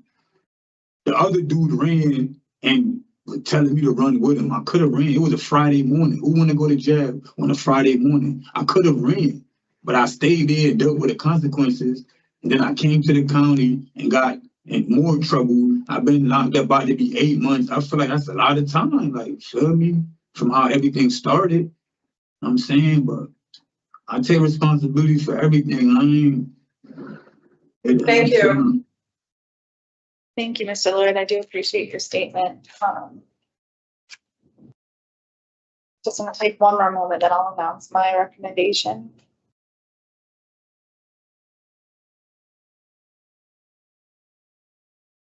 I do, again, I do appreciate your statement. I do want to know a few things for the record. This is your second violation on special parole. And as you stated, you were only on the community for approximately 1 month between your last re-release and your remand. You did receive a new sentence with the unconditional discharge for threatening seconds. With that, Mr. Lloyd, I'm recommending your parole be revoked and that you serve a 1-year period of confinement as a sanction. And that's with the re-parole date of March 30th. I just want to confirm the time. Yes, March 30th, 2026. With that, I'm going to recommend the following conditions: behavioral management program for anger management, mental health evaluation and treatment as deemed necessary. And I do have halfway house down, so halfway house placement with the location of Hartford. So what happens next, Mr. Lloyd, is my recommendation is going to go to the board next week on the 20th. They're allowed to do a few things. They can either adopt my recommendation if they choose to do so. They can lessen my recommendation if they want to do so, or if for any reason they would want to see a period of confinement longer than what I recommended, they'll ask you to come back for another hearing to address their questions and concerns before that's imposed. So that does conclude today's hearing. I do want to note you do have that other case. So the earliest date is already past your new eligibility date, and I do have that the EOS is the same that council stated, the 27th. Yeah, 2/27/2026. Hey, can I just clarify for the record, that when issuing this sanction, that are you taking into consideration that he's serving a 10-month sentence? I mean, it's there for mitigating information, but it's really based that this is his second violation. Special parole, his special parole, I think just started. Because my concern is that everybody was aware of the disposition. It was a disposition that was disposed of on the same date as the disposition that's listed in the parole violation report, and that he's going to serve a year sanction, and then we're going to be back here for that conduct. And so that's why my request would be that it be taken into consideration now, so that we aren't back here when he is re-paroled. So My understanding is that behavior happened while he was incarcerated. So it wasn't on active supervision anyway. So parole and community service wouldn't act on it. That's my understanding. I do note it. I have the information, so I provided it. However, there's other information to Mr. Lloyd's case as to why the sanction is recommended at a year. As stated, it is a violation. He's been in the community for a minimal, like 3.5 years, 3.5 months total since he began supervision. So the behavior is just a little bit repetitive. Can I have the board review date again? I apologize. Sure, it's next week, the 20th. From today. So you'll receive the decision from the board shortly after that hearing date. Okay, Mr. Lloyd? So I don't understand. So March 30th would be my re-parole date, my like back in the community date, or what? That's what I'm recommending to the board. They'll vote on it and decide next week if they agree. But they can change it to any date they choose to do so, if they choose to do so. So they can pick any date from next week until that March date if they want to release you sooner. And then just in case Go ahead, That's not sorry. gonna happen. That ain't gonna happen. They ain't gonna give me no sooner date. I know how this go. They don't never switch I've the seen date. it happen. Right, So- so why don't we, if you want to give me, if you want to give me a call, next Friday or even, I guess Thursday afternoon, I can tell you if the board accepted the recommendation. Yeah, well, you should just call the counselor up here and they will just do the own call. Cause for me to try to call you is gonna be harder for me to call you than you call here. Cause this, I gotta feel me, they be playing games. So it'd be easy if you call here and ask to speak to me. All right, thank you. So this concludes the revocation hearing for Veron Lloyd, number 320002. All right, Mr. Lloyd, back to you.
Good morning, how are you? How are you? Good, Mr. Vargas, we're just waiting for your attorney and 2 minutes, it's 11:13. We cannot start until exactly 11:15, okay? So I'll go try to locate him now and then hopefully we can get started on time. Okay, I understand. Thank you. Thank you.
Now again. Morning, Carlos. How you doing? I'm good. How you doing? Good. Gonna get started in a moment, okay? Okay. Get started now. So good morning. I am Parole Officer Trisell and I'm the hearing examiner for the Board of Pardons and Paroles. This is a revocation hearing concerning Carlos Vargas, inmate number I have 5 numbers. I can't be right. Sorry, 1 second. 437582. Today is Thursday, November 13th, 2025, and this hearing is being conducted via video at the Board of Pardons and Paroles Central Office and Robinson Correctional Institution. Can you please state your full name and DOC inmate number for the record? Yes, my name is Carlos Vargas, inmate number 437582. Thank you. So this is a public hearing and public access to this hearing is available via video live stream. Present this morning is your attorney. Can you please identify yourself? Attorney Alfonso Sorica with the Parole Revocation Unit on behalf of Mr. Vargas this morning. Thank you. So this is a revocation hearing to determine whether you have violated the conditions of your release. I'll review and make findings of facts as to each of the charges against you. The state, not you, has a responsibility to prove the allegations by preponderance of evidence, and that is the better weight your evidence must establish that, more probably than not, the allegation is true. If I do not find that there's a preponderance of evidence to support a violation of one or more of the conditions of your parole, I reinstate your parole, which means releasing and placing you back on parole supervision. If I find that you have violated one or more of the conditions of your parole, I'll consider whether or not your parole should be revoked. If I recommend revocation, I will make a recommendation as to an appropriate sanction. My recommendation will then be given to a panel for a final decision. And if the panel wishes to impose a sanction beyond my recommendation, a supplemental hearing will be provided to justify additional confinement. You should know that a revocation hearing is an adversarial proceeding, and anything you say at this hearing can be used against you. This hearing is also being recorded. The testimony at today's hearing will be taken under oath. So Mr. Vargas, can you please raise your right hand? You solemnly swear or solemnly sincerely affirm, as the case may be, that the evidence you shall give concerning this case shall be the truth, the whole truth, and nothing but the truth, so help you God upon penalty of perjury. Yes. Thank you. So we're going to go over the procedure for today. So first I'm going to read you your rights. You can put your hand down. You're all set. Thank you. Okay. Thank you. We'll then review the parole violation charges that the state, your parole officer, is bringing against you. We'll then review and identify the exhibits that have been filed for the record. The state is not present at today's proceedings. However, you will have an opportunity to present any relevant testimony and any relevant documents. After considering all the evidence presented, I will announce my findings. And if I find you have violated one or more of the conditions of your parole, you'll have an opportunity to speak to your background and history. Do you have any questions about the purpose or procedure before we begin?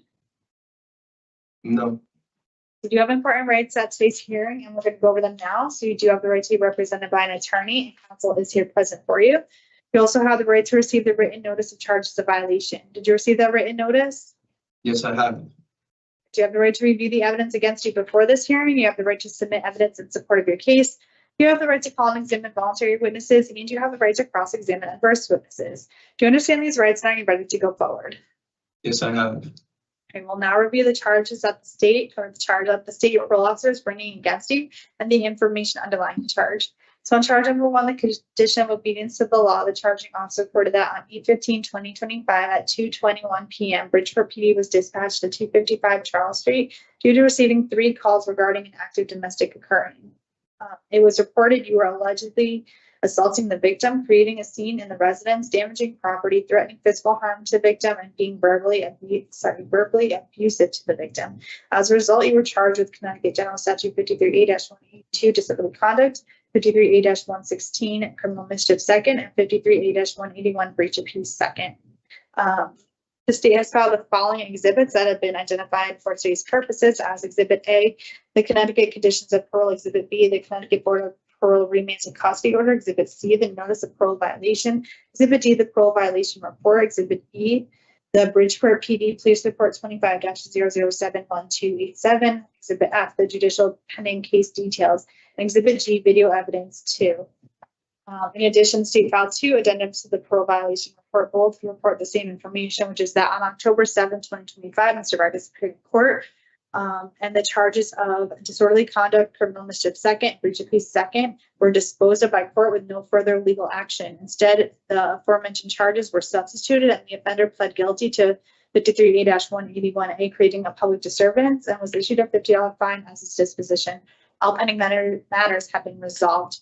Counsel, the junior client received the notice of parole violation, the parole violation report, and all the other documents identified for today's purpose. We did.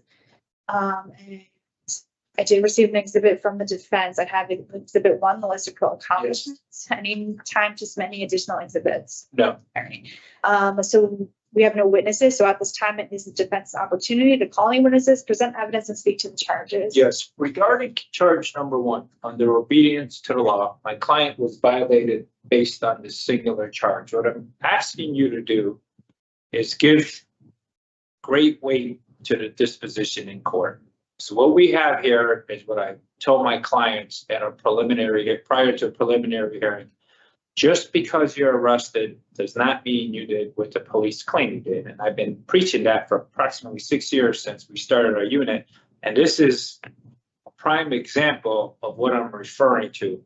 Just because the cops arrest you for a certain charge does not mean you actually did what the police claim you did, because when it goes to court, the prosecutor has to meet certain elements under Connecticut general statutes to get a conviction for the particular charge that the police department charged you with. And what we have here, we have a disorderly conduct, a criminal mischief, and a breach of peace, where we're all misdemeanors is what we started with. But ultimately, after he went to court and the prosecutor has to take a look to see what he or she can prove, the charge was reduced to creating a public disturbance, which is a much lower charge than the original charges.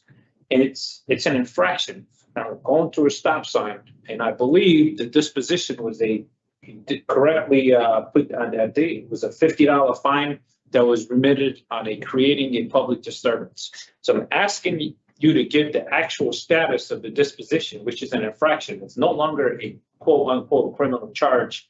And I don't think a obedience to the law applies to creating a public disturbance. My understanding, it's an infraction. Once again, it's like going through a stop sign. That's ultimately what occurred in court. So I am asking you to give that disposition from court some great weight based on what happened.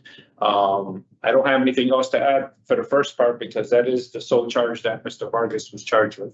Thank you. Thank you.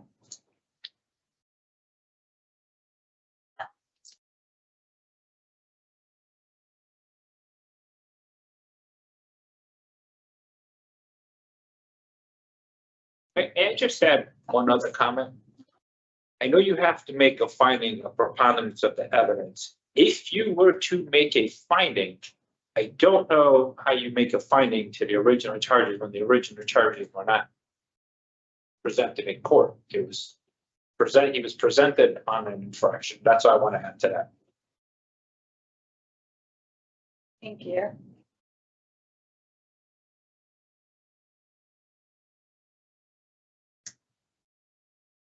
So I have listened to the testimony, and with that, I do understand that the charges were sent or substituted for an infraction, but it doesn't negate that the behavior occurred, which has to meet the preponderance standard. And with that, I am making a finding on charge number 1, the condition of obedience to the law based on state's exhibits A, D, E, F, and G.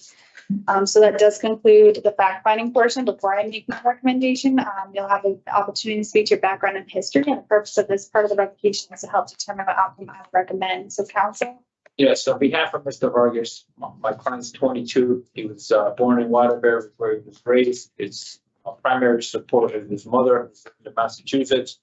On his previous release, he was sponsored by his friend Silva in Bridgeport. He was there until he was remanded.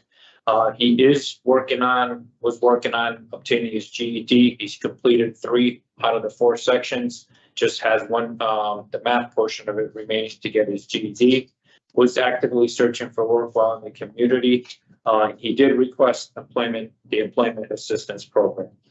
He did indicate to us he did complete an assessment at J. Brothers Unified Resource Center in Bridgeport in July of 2025.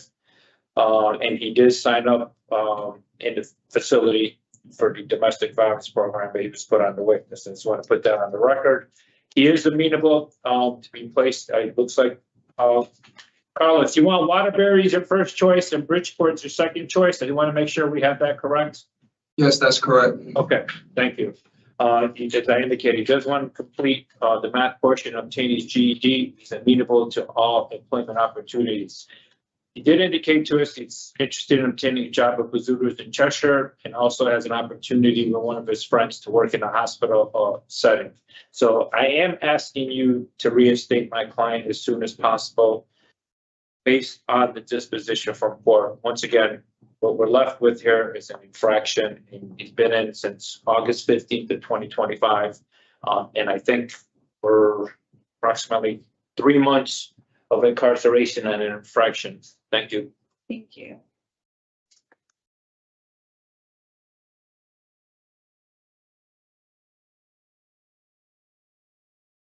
Before I state my recommendation, I'm going to just note a few things on the record.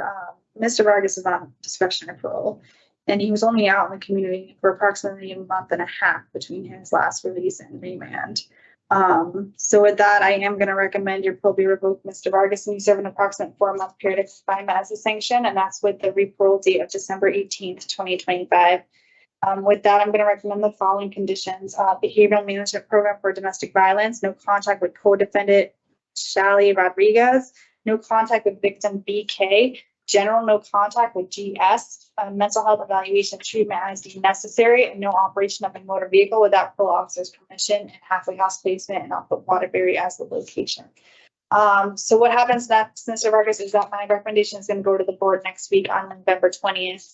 The board can do a few things. They can lessen my recommendation if they choose to do so. So any date between next week and December 18th, they can adopt that date if they choose to do so. And if for any reason they would want to see a length of confinement longer than what I'm recommending, you'll be asked to come back for another hearing to address their questions and concerns before that's imposed. So it does conclude today's hearing. Do you have any questions? I do. Just hold on 1 second, Carlos. You have them listed as under discretionary. Yeah. Okay, no, I just want to make sure that's what I have. Oh yeah, discretionary. So Carlos, just so we're all on the same page, she's recommending a release date of December 18th, 2025. It's going to the board. It has to be reviewed by a 3-member panel of the Board of Pardons and Parole. That's going to happen on November 20th. So if they adopt the recommendation, December 18th is the potential release date. Here's the situation with your status. You're on discretionary parole, okay?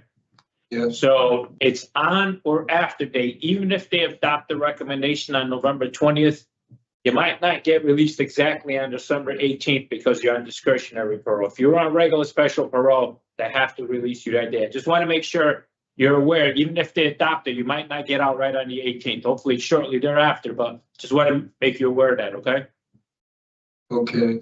So it's on or after date if they adopt the recommendation on November 20th. Okay, so my understanding is if they adopt the recommendation, I could leave on December 18th or any day after that? Yeah, it's usually if there's issue with placement for housing, that I have to advise you, it's on or after date. Hopefully if it's after, it's not that much further out. But the first thing that needs to happen is you just said they have to adopt the recommendation on November 20th. If they reject it, I'll set up another call with you and explain the process based on what happened in court. I sure hope that doesn't happen, but if there's an issue, I'll set up a call with you. Okay, and so If you want, here, I'll make it easy for you. Those review dates, November 20th is a Thursday. If you can get a phone call at about noon on Friday, the 21st, you have our number to our office, or your counsel does. One of my secretaries can tell you over the phone if they adopted the recommendation or not. You and I get something in writing about a week later, but we get an email at about 11 o'clock telling us what happened with the board review prior to a report. So if you can get a call into our office on the 21st, we can give you the heads up a week prior to them sending out the report. okay. All right? Yeah. All right, good luck to you. This concludes the revocation hearing for Carlos Vargas and my number. Wrong list. 437-582. Good luck to All right, Mr. good luck, Vargas. Carlos. Thank you.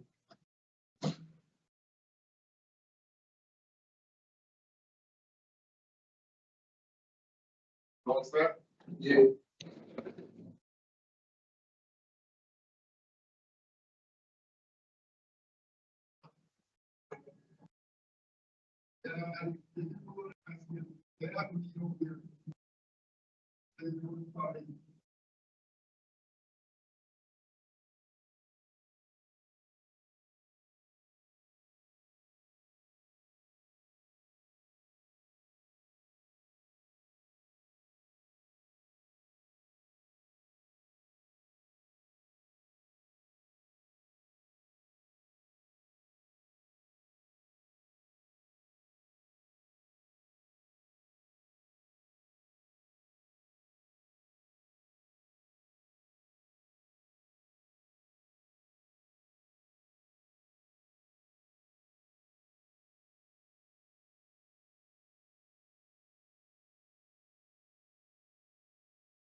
Good morning, how are you?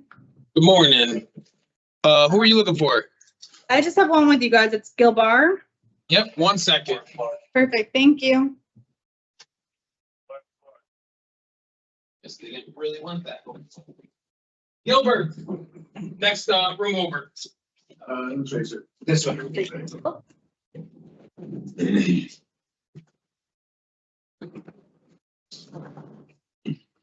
How do you say your last name? Gilbert. That's what I thought. I'm like, oh, and then he called you Gilbert, and I'm like, oh man, I'm gonna Yeah, mess I this get up. that a lot. I get that a lot. Mr. Gilbar, so it is 11:43. We cannot start until exactly 11:45. Okay, so just 2 minutes, then we'll get going. Okay, ma'am. Very cool. Thanks.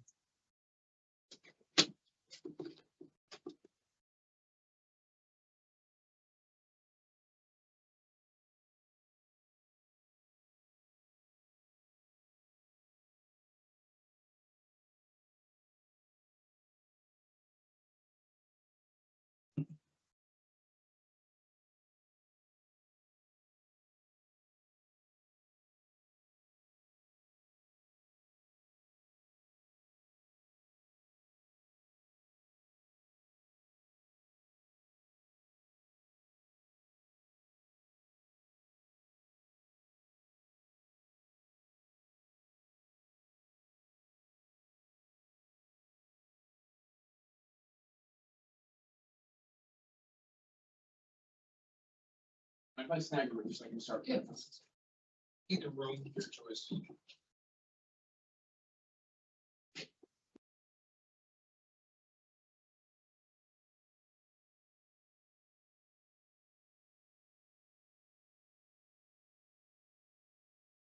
Hey, the guy that the cops are. All right, we're going to get started. So good morning, I'm Parole Officer Trisello, and I'm a hearing examiner for the Board of Pardons and Paroles.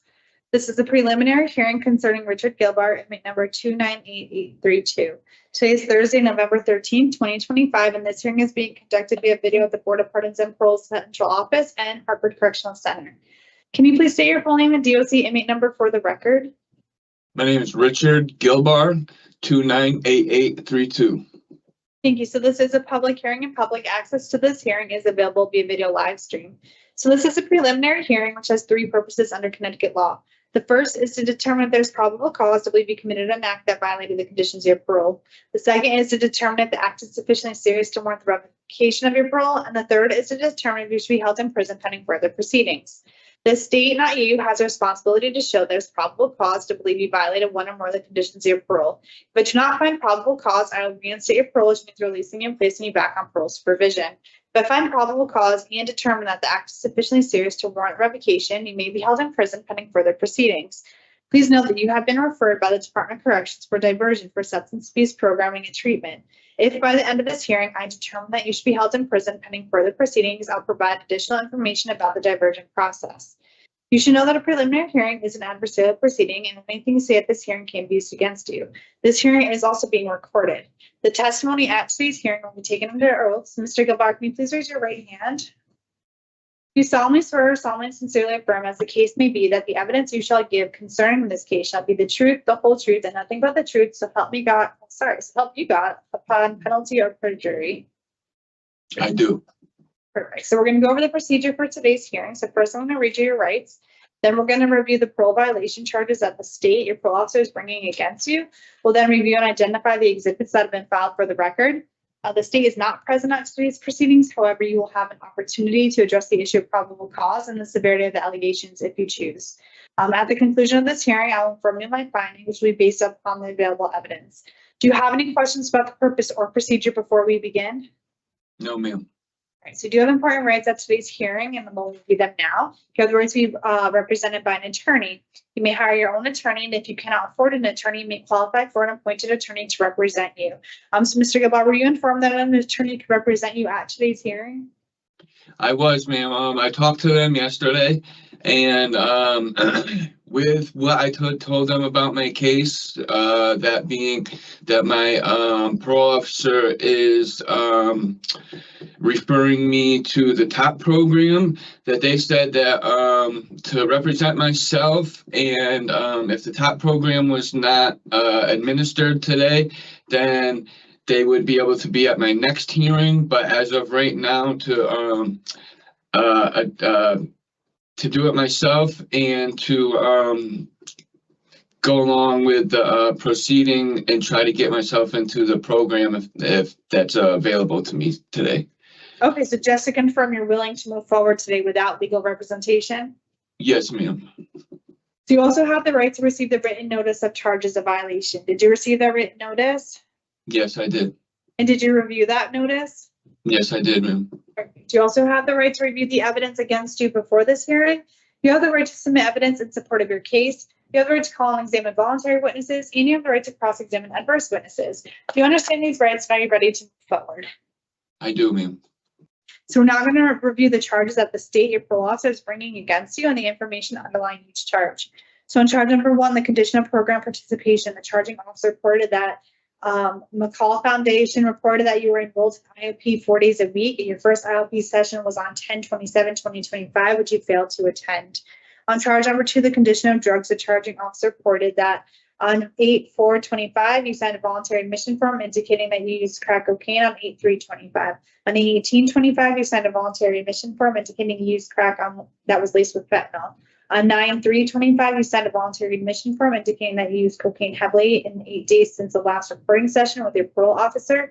On 10/4/25, you signed a voluntary admission form indicating that you used crack on 10/10/25. And on 10/28/25, you signed a voluntary admission form indicating you used cocaine on 10/26/2025 and 10/27/2025.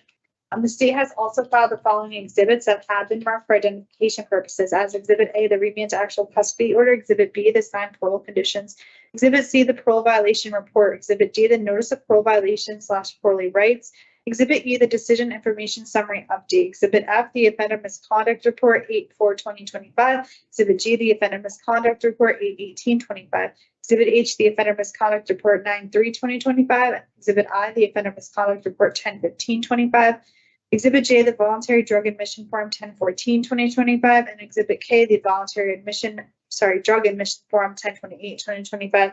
And lastly, Exhibit L, the McCall Foundation treatment letter.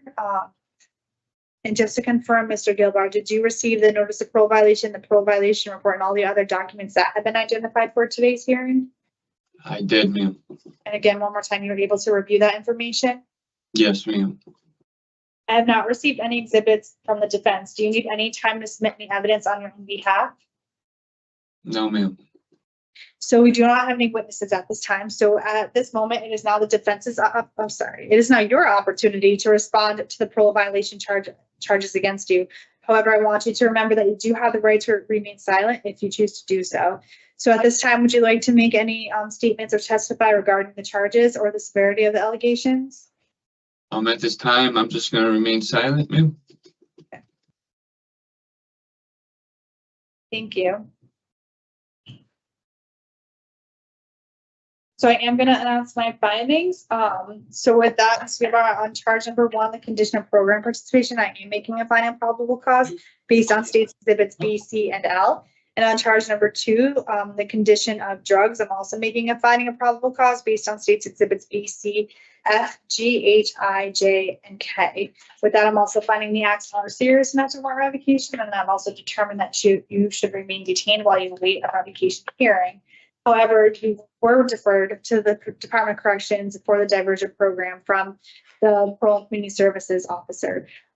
What that means is the decision, or what it is the decision to participate in the diversion program is a voluntary program. And if you wish to apply and participate in that and find that you meet the criteria, we can continue your case while you're provided an opportunity to take part in the program at the facility.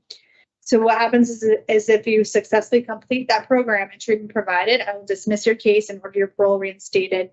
If you do not complete the program and treatment provided, the board will schedule a revocation hearing to determine if you violated the conditions of your parole. And if so, at that time, the hearing examiner will make a recommendation regarding whether your parole should be revoked and if any sanctions should be imposed. So, Mr. Gabal, do you understand the diversion process and do you wish to apply? I do, and I do wish to apply, ma'am. Okay, so I do understand it, and I do wish to apply. Perfect. So we're going to go over the eligibility determination now. And if I determine you are eligible, I can accept your application and divert you from the revocation process. Do you have any questions for me before we go over the eligibility criteria? I do not. So we're going to review them now. So I do find that you have no pending misdemeanor or felony charges. I also find that you have a discharge date of more than 60 business days from your date of remand to custody. I also find that you there's evidence that you have identified substance abuse treatment needs. I've also making a finding that there's reasonable consideration that your substance abuse is a motivating factor for your alleged failure to comply with your terms and conditions of parole. And lastly, I'm also finding that there's evidence that you received or were provided an opportunity to receive substance abuse programming or treatment during your period of full supervision in the community.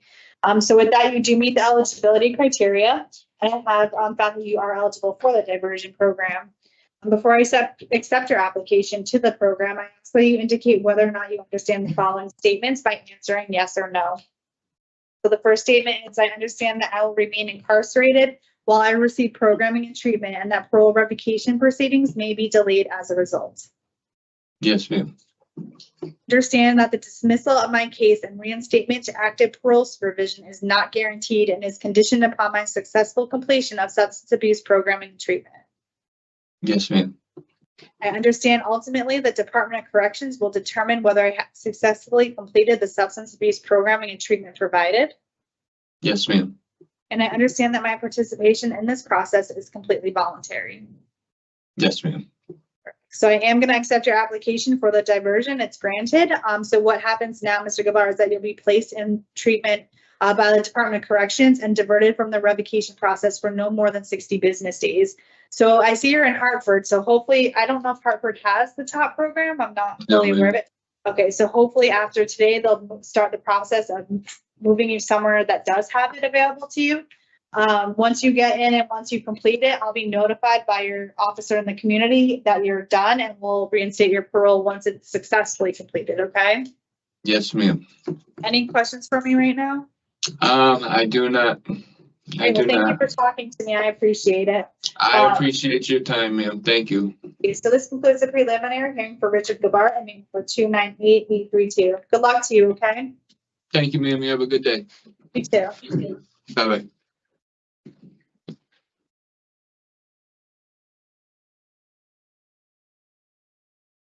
Do this and I'll get you back.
Hi, good afternoon.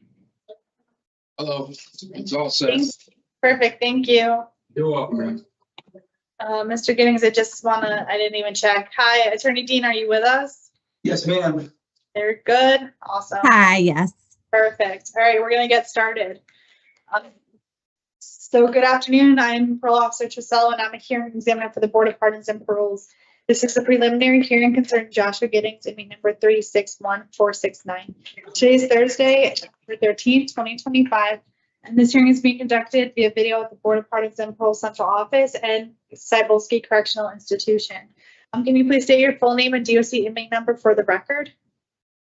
Joshua Calvin Giddings, number 361469. Thank you. So this is a public hearing, and public access to this hearing is available via video live stream. Present this afternoon is your attorney. Can you please identify yourself for the record? Yes, good afternoon. Hannah Dean on behalf of Mr. Giddings. Thank you. So this is a preliminary hearing which has three purposes under Connecticut law. The first is to determine if there's probable cause to believe you committed an act that violated the conditions of your parole. The second is to determine if the act is sufficiently serious to warrant the revocation of your parole. And the third is to determine if you should be held in prison pending further proceedings. The state, not you, has a responsibility to show that there's probable cause to believe you violated one or more of the conditions of your parole. If I do not find probable cause, I'll reinstate your parole, which means releasing you and placing you back on vision. If I find probable cause and determine that the act is sufficiently serious to warrant revocation, may be held in prison pending further proceedings. You should know that a preliminary hearing is an adversarial proceeding, and anything you say at this hearing can be used against you. This hearing is also being recorded. The testimony at today's hearing will be taken under oath. So, Mr. Giddings, can you please raise your right hand? Solemnly swear, solemnly and sincerely affirm, as the case may be, that the evidence you shall give concerning this case shall be the truth, the whole truth, and nothing but the truth, so help you God upon penalty of perjury. Yes, I do. Thank you. So we're going to go over the procedure for today. So first, I'm going to read your rights. Then we're going to review the parole violation charges that the state, your parole officer, is bringing against you. We'll then review and identify the exhibits that have been filed for the record. The state is not present at today's proceedings. However, you will have an opportunity to speak to the issue of probable cause and the severity of the allegations. At the conclusion of this hearing, I'll inform you of my findings, which will be based upon the available evidence. Do you have any questions about the purpose or procedure before we begin? No, ma'am, I do not. So we're going to go over your rights for today's hearing. So your first right is you have the right to be represented by an attorney, and counsel is here present for you. You also have the right to receive the written notice of charges of violation. Did you receive that written notice? Yes.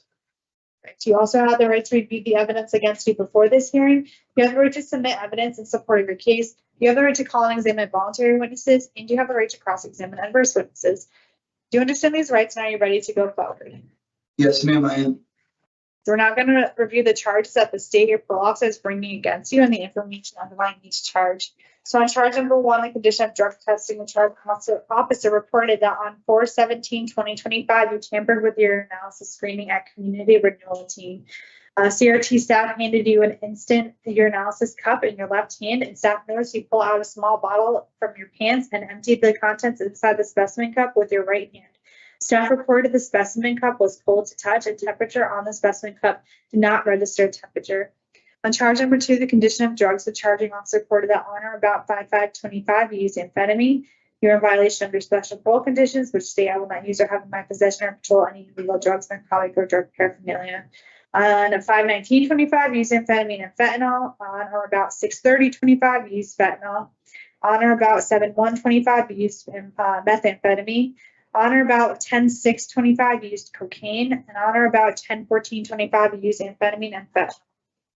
In charge number 3, the condition of a general no contact, the charging officer reported that on 5/10/25, you admitted to P.O. Stickles of having contact with Taylor Williams. You do not have permission from P.O. Stickles to have contact. You're in violation of your special parole conditions, which state throughout your period of parole, you're to have no contact with Taylor Williams without parole, the express permission of your parole officer. On 6/2/25, P.O. Stickles reviewed your cell phone and observed text messages between you and Taylor Williams. You were previously informed by P.O. Stickles to have no contact with her. You were in violation of your special parole conditions, which state that throughout your period of parole, you were to have no contact with Taylor Williams without the express permission of your parole officer. In charge number 4, the condition of halfway house placement, the charging officer reported that on 4/30/25, you were issued a pass to attend the reentry resource job fair in Windsor, Connecticut, Watkinson Halfway House staff was present for the job fair and you were not in attendance. Upon your scheduled return time of 2:40 p.m., the Halfway House, you reported going to CRT. Halfway House staff observed dog hair on your clothes, which you did not have upon leaving the Halfway House. You're in violation of your Halfway House agreement, which states I won't go to the locations on the approved community pass unless changes have been authorized by staff. And on 6/5/25, you were given a pass for his methadone treatment at 7:59 a.m. at the Healthcare Resource Center, and then attend intensive outpatient treatment at CRT with a return time of 1 p.m. You showed up after the session one, which was after 10:40 a.m. when you were supposed to arrive for 9 a.m. You were unaccountable for 1 hour and 40 minutes.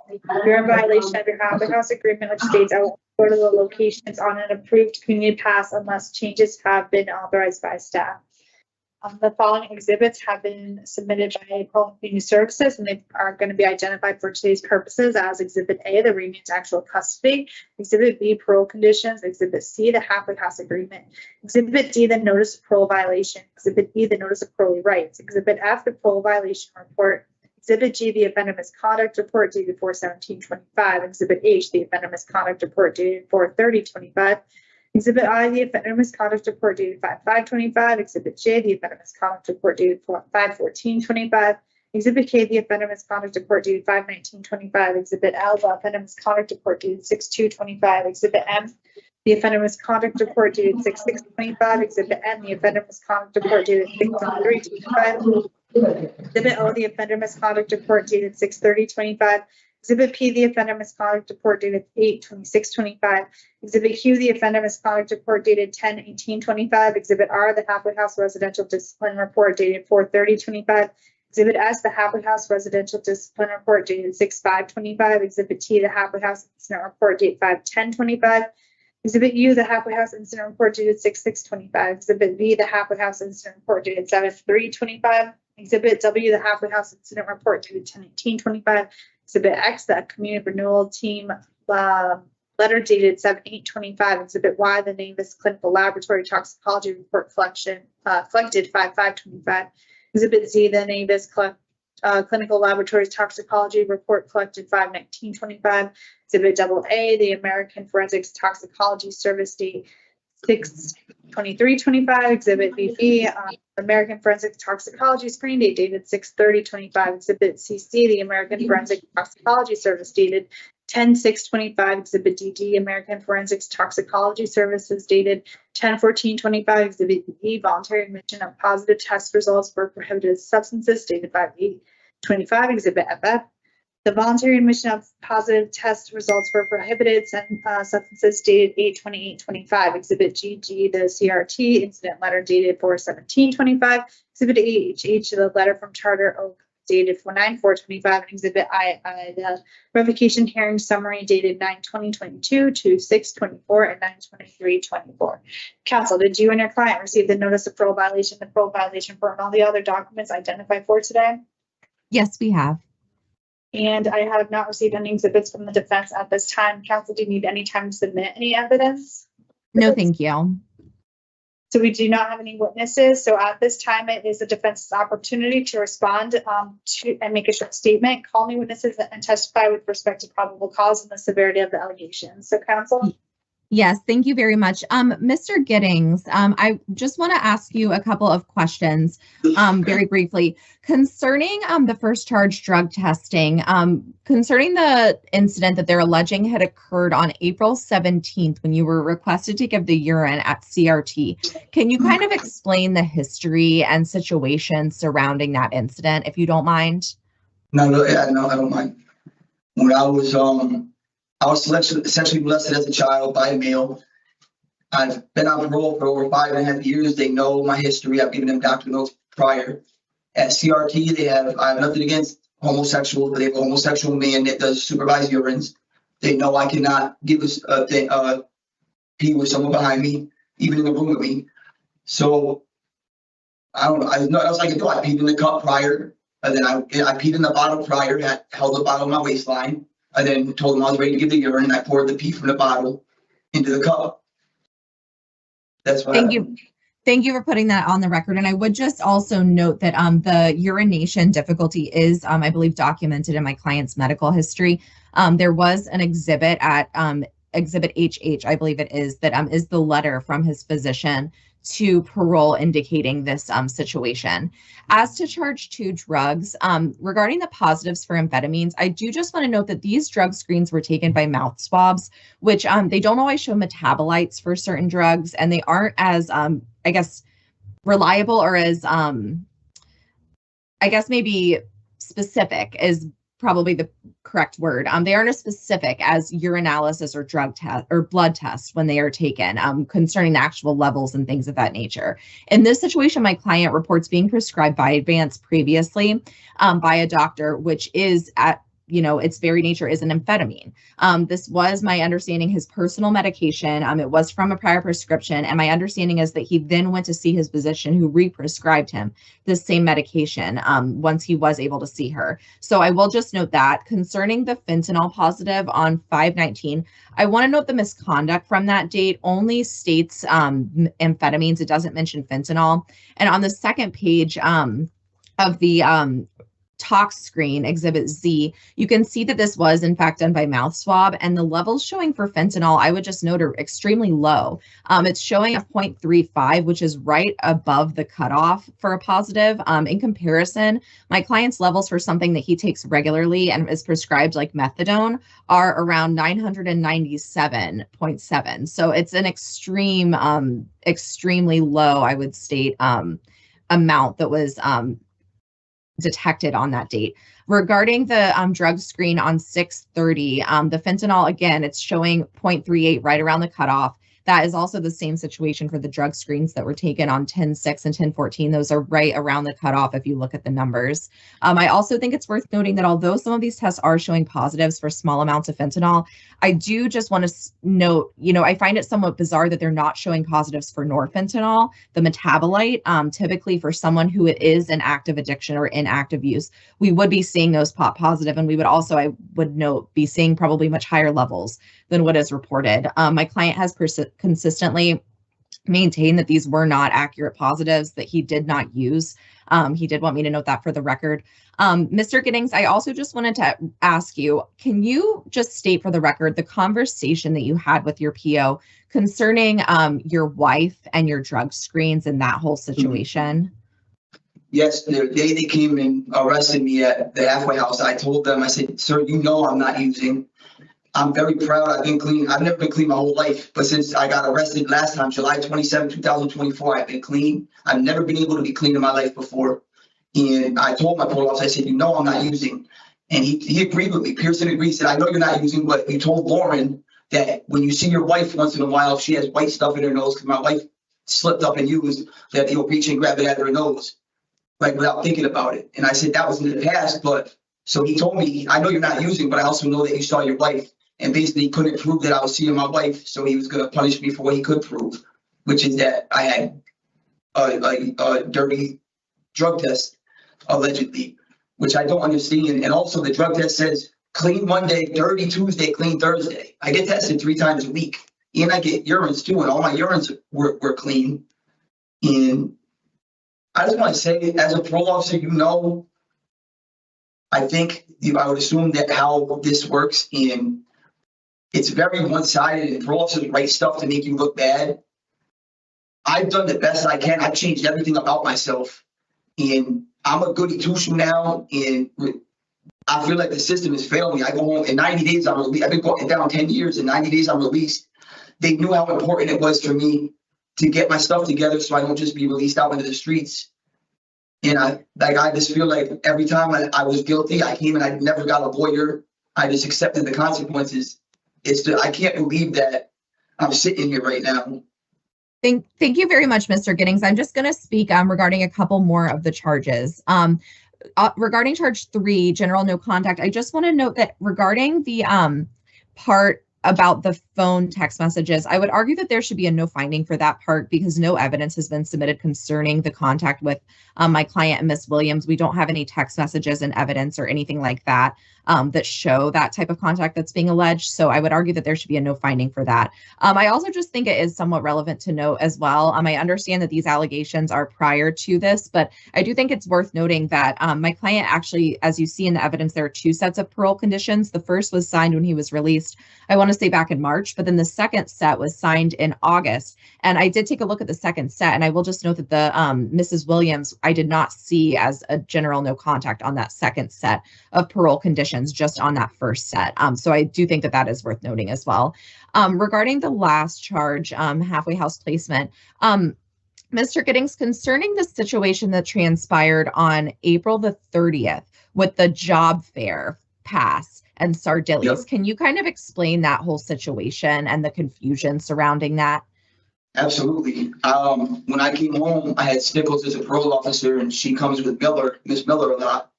And they came to the halfway house, and I expressed to them that I was having a hard time finding employment. And Miller suggested, why don't I go down to Sardilli's and fill out an application because I had worked there prior. So I said, that's a good idea. So they told me to put in a pass. I put in a pass to go.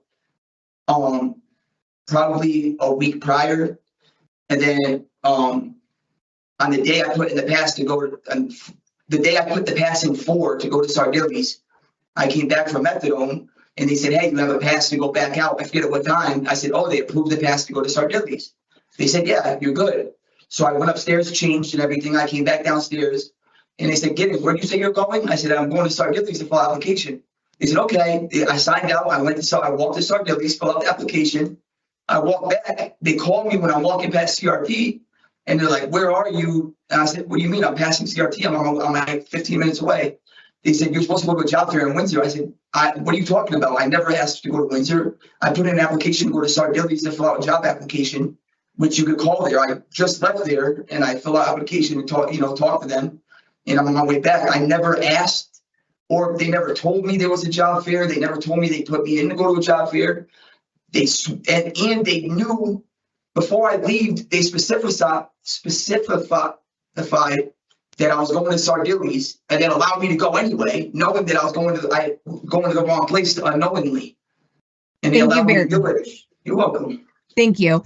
So I would just note all of those, comments regarding the charges. And I would also just argue that these allegations aren't serious enough to warrant my client's parole being revoked. While in the community, my client, as he stated, was actively searching for work. He completed numerous applications for employment, and he was focusing his time on staying out of trouble, doing the treatment that was recommended for him. He was doing his methadone treatment. That was very helpful. This is not a situation where he was, disregarding parole, not reporting, not participating in treatment. He didn't pick up any cases. I would note, concerning all of that and the fact that he does only have a short amount of time left on supervision and could really use the assistance of parole to get back on his feet. I would request that you make a finding that it is not too serious to warrant revocation. Thank you very much for your time. Thank you. Thank you. Just going to take a moment and then I'll announce my findings.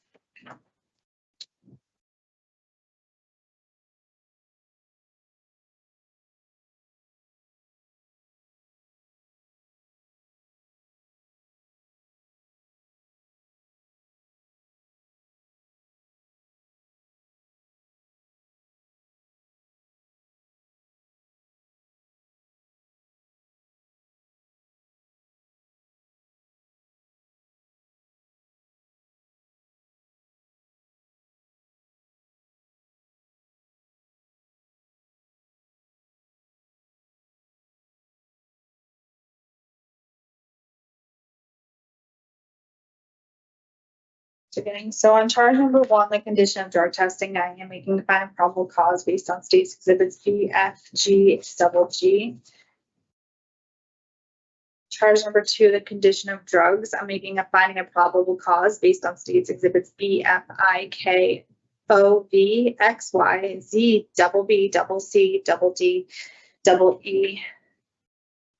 Charge number 3, the condition of general no contact. I'm also making a finding of probable cause based on state's exhibits B, F, J, and L. And on charge number 4, the condition of halfway house placement, I'm also making a finding probable cause based on state's exhibits B, C, F, H, R, and S.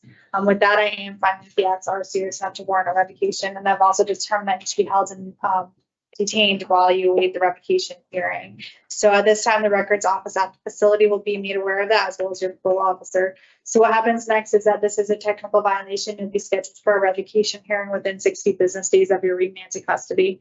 At that hearing, myself or another hearing examiner will determine if you violated the conditions of your parole. And if so, the hearing examiner will make a recommendation regarding whether your parole should be revoked and what, if any, sanctions should be imposed. So it does conclude today's. Oh, sorry, Mr. Giddings, I will reach out to you, as will my social worker prior to that hearing, so we can discuss everything, okay? I don't even feel there's a point because they know what they're doing. This is a setup. Yeah. Well, They always do this. They didn't, there's no way that there's no evidence. I didn't do anything wrong. I did everything right. I'm still sitting here. Let me set up a call with you, okay? We'll set up a call. We'll discuss all of it, okay?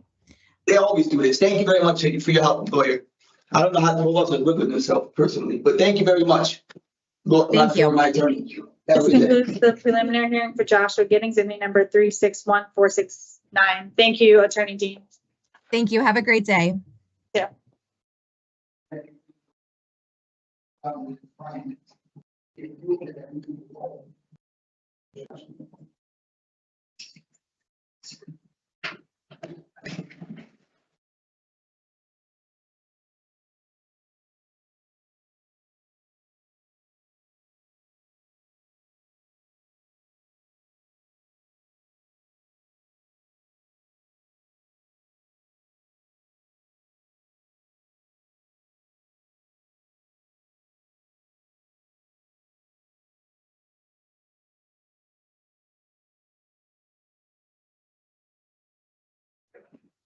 Hi, good afternoon. How you doing? Good. I'm just going to grab your attorney, Mr. McGee, and we'll get started, okay? Yes. Is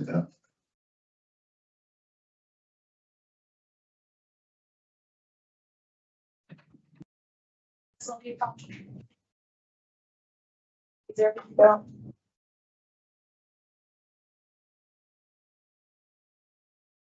So we're going to get started, okay? Yes, ma'am. All right. So good afternoon. I'm Parole Officer. I'm Parole Officer Tricello, and I'm a hearing examiner for the Board of Pardons and Paroles. This is a preliminary hearing concerning Wiki McGee, inmate number 148886. Today is Thursday, November 13, 2025, and this hearing is being conducted via video at the Board of Pardons and Paroles Central Office and Bridgeport Correctional Center. Can you please state your full name and DOC inmate number for the record? Wiki guy, Austin McGee, Thank you. And what's your inmate number? 148886.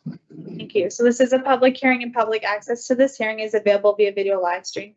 Present this afternoon is your attorney. Can you please identify yourself? Sure. Attorney Alfonso Sirico with the Parole Revocation Unit on behalf of Mr. McGee. Thank you. So this is a preliminary hearing which has 3 purposes under Connecticut law.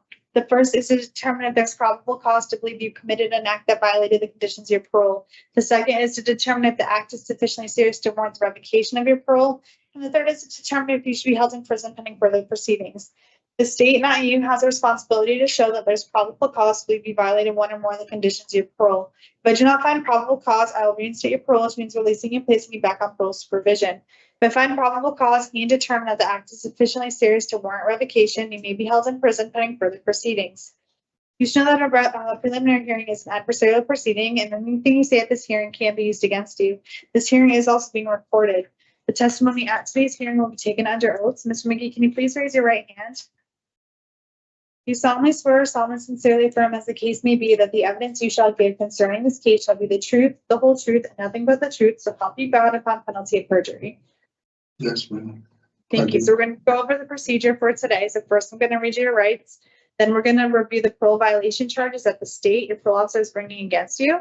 We'll then review and identify the exhibits that have been filed for the record.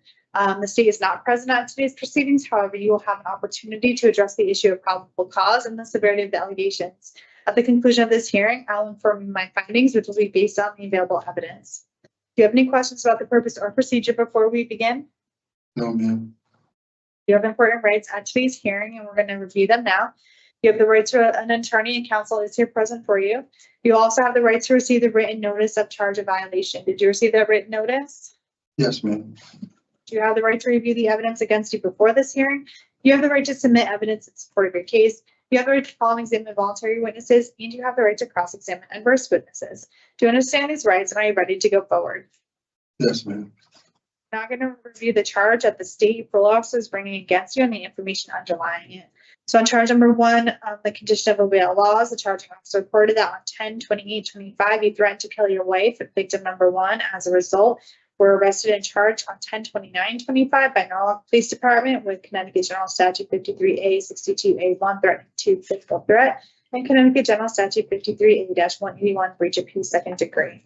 The state has filed the following exhibits that have been marked for identification purposes as Exhibit A, the remand to actual custody order. Exhibit B, the state of Connecticut conditions of parole. Exhibit C, the state of Connecticut parole violation report. Exhibit D, the state of Connecticut notice of parole violation. Exhibit E, the state of Connecticut notice of parolee rights. Exhibit F, the Norwalk Police Department case incident report.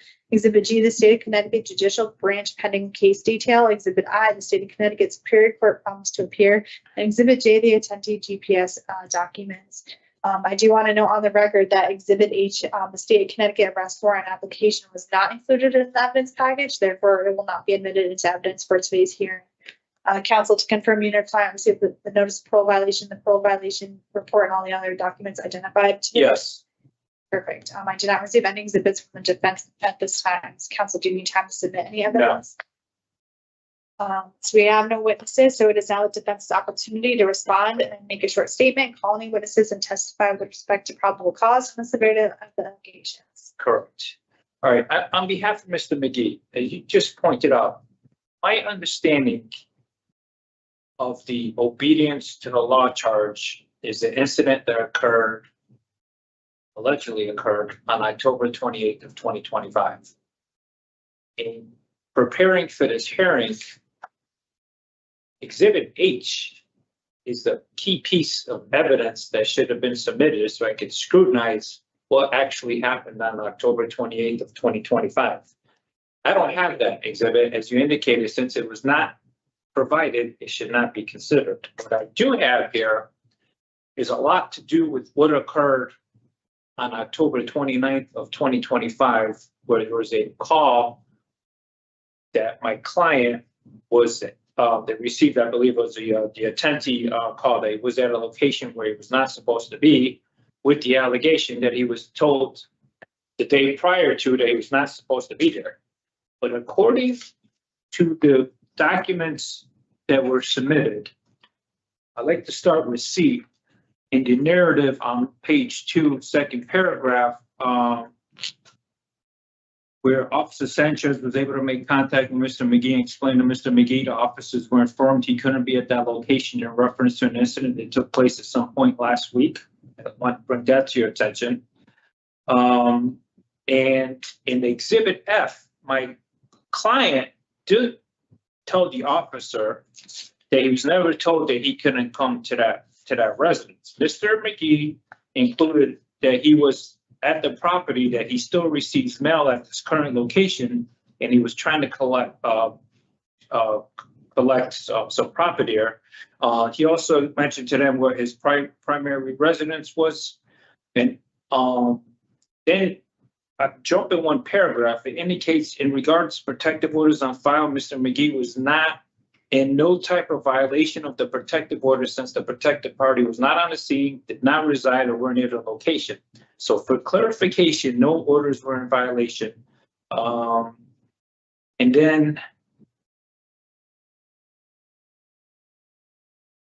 said he was advised if he can stay away from that location, which doesn't apply. So the last page 3 of 3, the last full paragraph said, after the scene, I spoke with Officer Otten, and he advised that Mr. McGee had not been told not to come to the residence at the above location. And shortly thereafter, the parole officer reached out.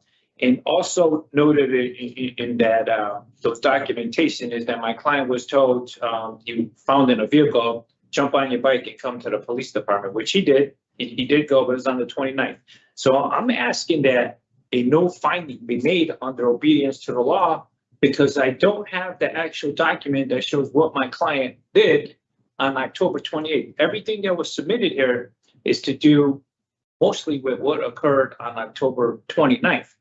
It does indicate that the alleged victim called the parole officer. That's not a legal document, making a phone call. So I don't have, in my opinion, the key piece of evidence for the probable cause and obedience to the law. These documents that were submitted in evidence here, specifically F, is the case incident report from the Norwalk Police Department that occurred on October 29th. So for those reasons, I think I'm entitled to have Exhibit H, because that's the main document that has to do with what occurred on October 28th on 2025. And Mr. McGee and I are disadvantaged because I can't see the document of what the allegations are being brought against it are specifically and what actually occurred. Like I said, it came as a call of an unwanted person, but the location he was at, he had a right to be. It was not in violation of any protective orders. My client was told to jump on his bicycle, go to the police department. He did. And then the police in the incident report, to their credit, admit that he was never told not to come back. So for those following reasons, I'm asking that a no finding be made on that charge. Thank you.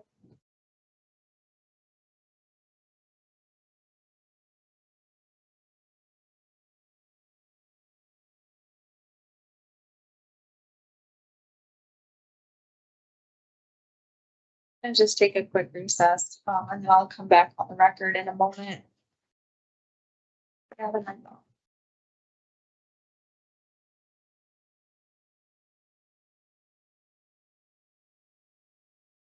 Just be mindful that it's live streamed. Can he hear me? You can hear me, but it's. Mr. McGee, she's taking a recess to consult with her supervisor. I just want you to know that. I don't want you thinking we're just stopping the hearing just to stop, Okay. right? Thank you very much, sir. You're welcome.